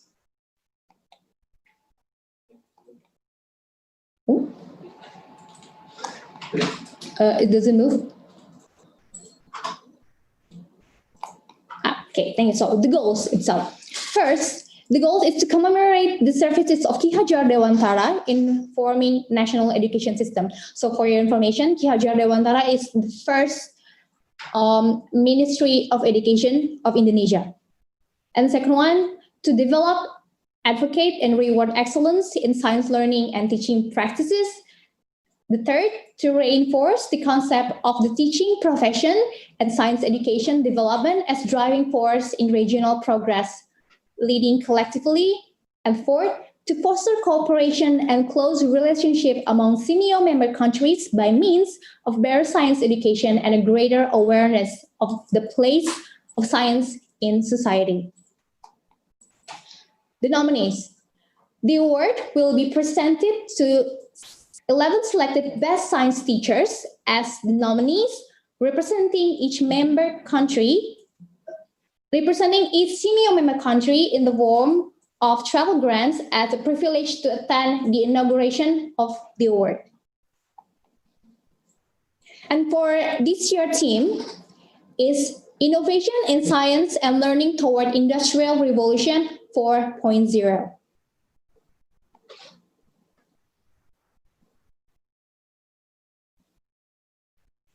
Okay.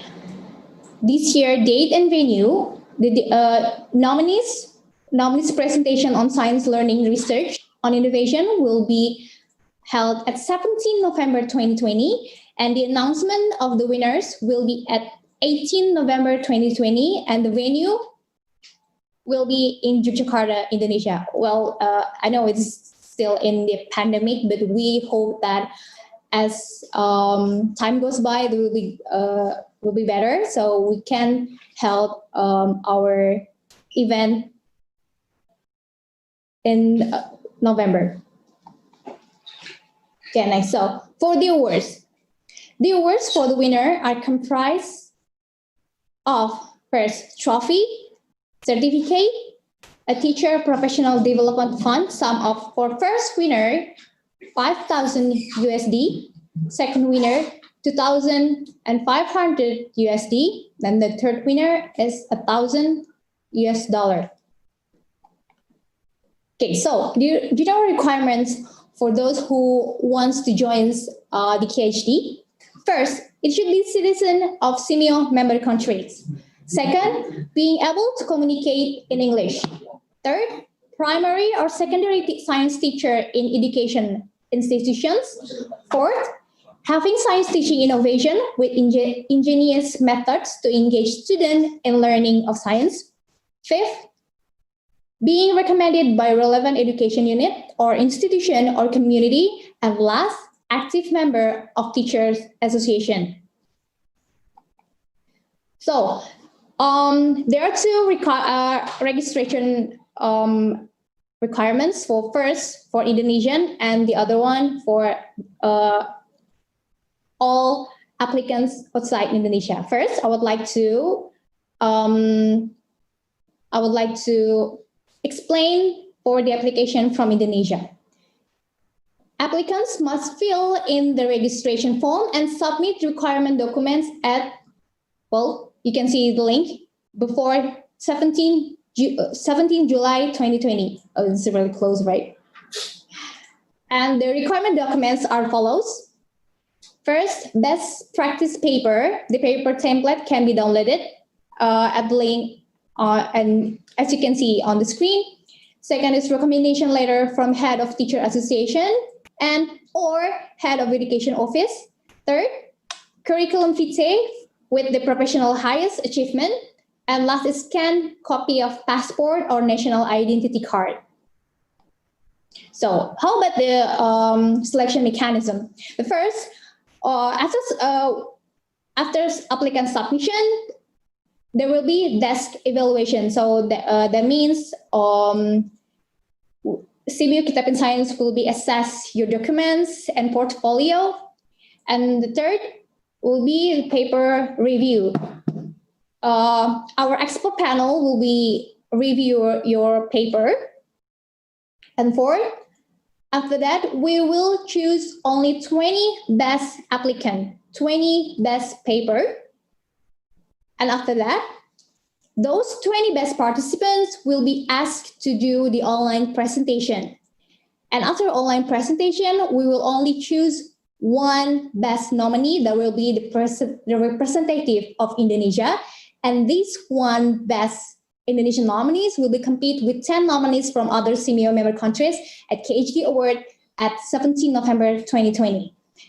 And also become the paper presenter at joint international conference between SEAMEO Qitep in Science, SEAMEO Qitep in Math, and also IPST. That will be held on 18 to 19 November 2020. So, but how about the other 19 selected paper? The 19 selected teachers will be attend the KHD Award as audience and also become the paper presenter at the conference. Okay, so this one is for the registration requirements for applicants from other SEAMEO member countries. Applicants must fill in the registration form and submit requirement documents to respective Ministry of Education. The requirement documents are as follows. First, best practice paper, then nomination letter from Ministry of Education. Third, curriculum vitae with the professional highest achievement. And fourth, passport.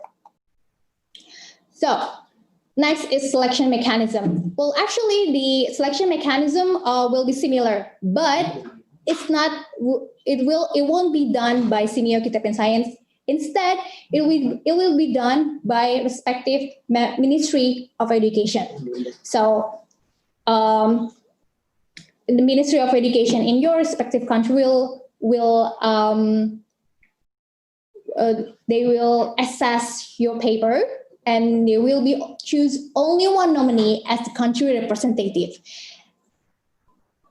One nominee from each SEAMEO member country will compete as the representative at Ki Hajar Dewantara and will become paper presenter at joint international conference between SEAQIS, SEAQIM, and IPST. Judges. The judges of the award are expert in science education, SEAMEO Secretariat Director, the head of Bureau of Cooperation and Public Relations, Ministry of Education and Culture of Indonesia. If you still need more information, you can visit www.qitepinscience.org, and you can read all the requirements and all the information. And if you still have something to ask, you may find the contact number on our website. So that's it. Thank you so much. Thank you, Ms. Amalia, for the clear information. Yeah, I really hope a lot of you are gonna join our award, and also hurry up because this submission will be closed soon. Yes, right? it's only several days again. I think it's less than 2 weeks because we will close the registrations on 17 July 2020. And I think I have 1 or 2 questions. The first question is from Zainul Mustafa. The question is there any chance becoming nominee again if I ever join on second Ki Hajar Dewantara Award? Oh, sorry, you can't. We will give another chances to another teacher who never join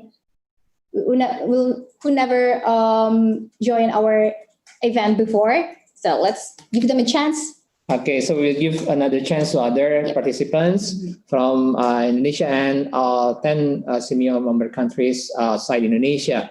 And then for the last questions is college or higher education teachers are not eligible to join in this Science Teacher Award, are they? No, it's only for primary and secondary science teacher. Sorry. Okay, so that's all I think the questions. And thank you, Ms. Amalia Yuliana, for the information. See you again. And then we do hope that all participants can register to our third Ki Hajar Dewantara Awards. And it's a good and great opportunity for you to develop your skills and competencies.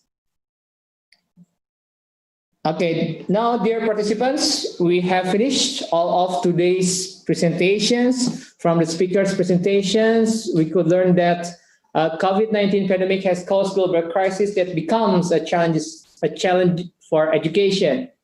We could answer the challenge by keep being innovative in developing science teaching and learning activities. Then during the new normal, we will mostly use online media or blended learning to assist us in conducting teaching and learning activities. The media could provide a lot of information needed for students' learning.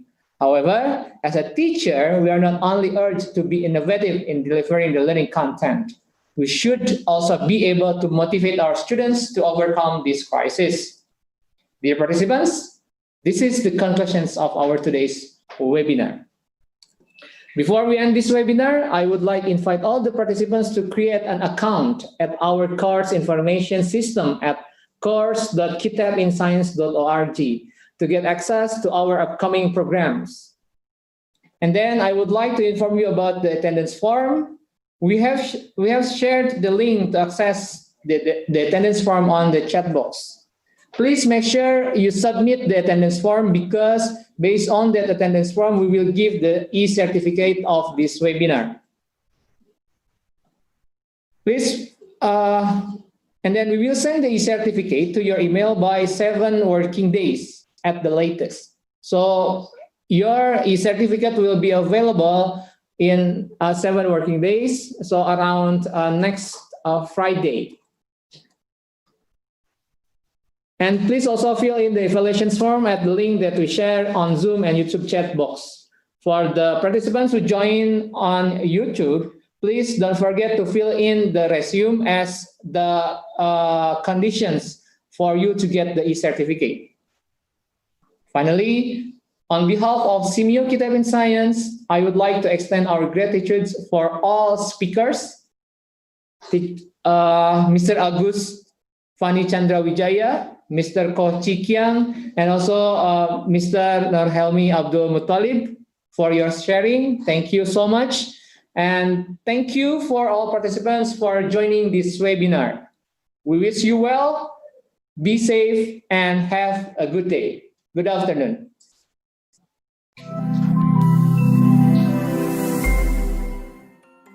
SEAMEO Qitep in Science, or SEAQIS, which is located in Bandung, was established in 2009. SEAQIS has successfully conducted many programs that are categorized into 3 program tracks: learning resource development, and professional learning. It's time to open our eyes to a bright and promising future. We'll rise to the call of the times and create a stronger tomorrow. Let's start to make a difference, teaching everyone to learn through science, health, and technology. We will share our expertise by promoting knowledge and policies. We can build a better world. Let us take a step for our vision alone, bringing future west for the people to grow in a life filled with happiness and freedom. Here at SEAMEO, building the future is our legacy.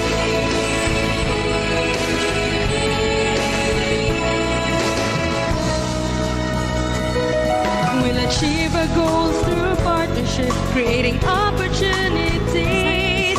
By working hand in hand, we can accomplish all our dreams. For a better quality of life is now within our reach.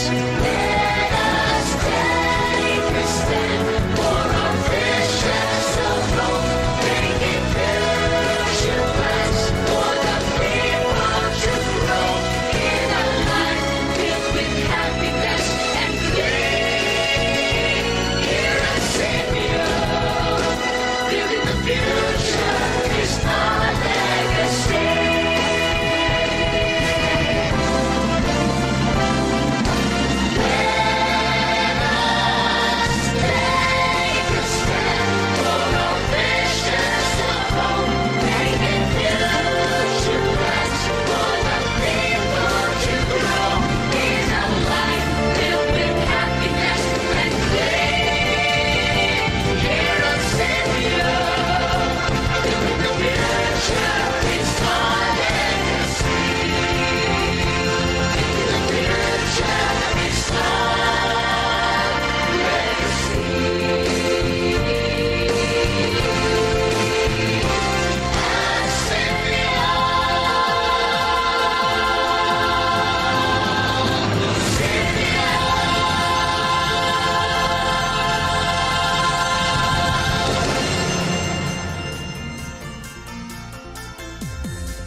SEAMEO Qitep in Science, or SEAQIS, which is located in Bandung, was established in 2009. SEAQIS has successfully conducted many programs that are categorized into 3 program tracks, namely professional teacher development, learning resource development, and professional learning communities. The 3 program trusts are elaborated into age categories of program, which are: training course is one of SEAQIS' responsibilities to increase the quality of teachers and education personnel. The trainings are divided into 3 categories, which are regular training courses, customized training courses,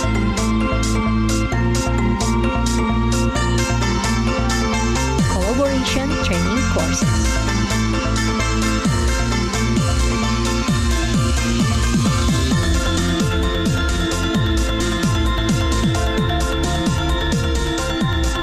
Workshops are intended to enhance and develop teachers, education personnel, as well as internal resources competencies related to science learning.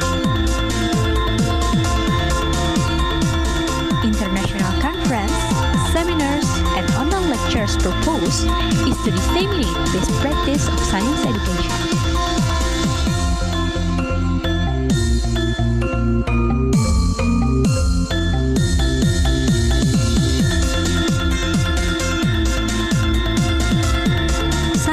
Research grants has been awarded to best 30 research proposals of Indonesian science teachers and education personnel. To reach the goal of enhancing teachers and educational staff quality, SEAQIS has successfully established mutual collaboration and networking with other institutions nationally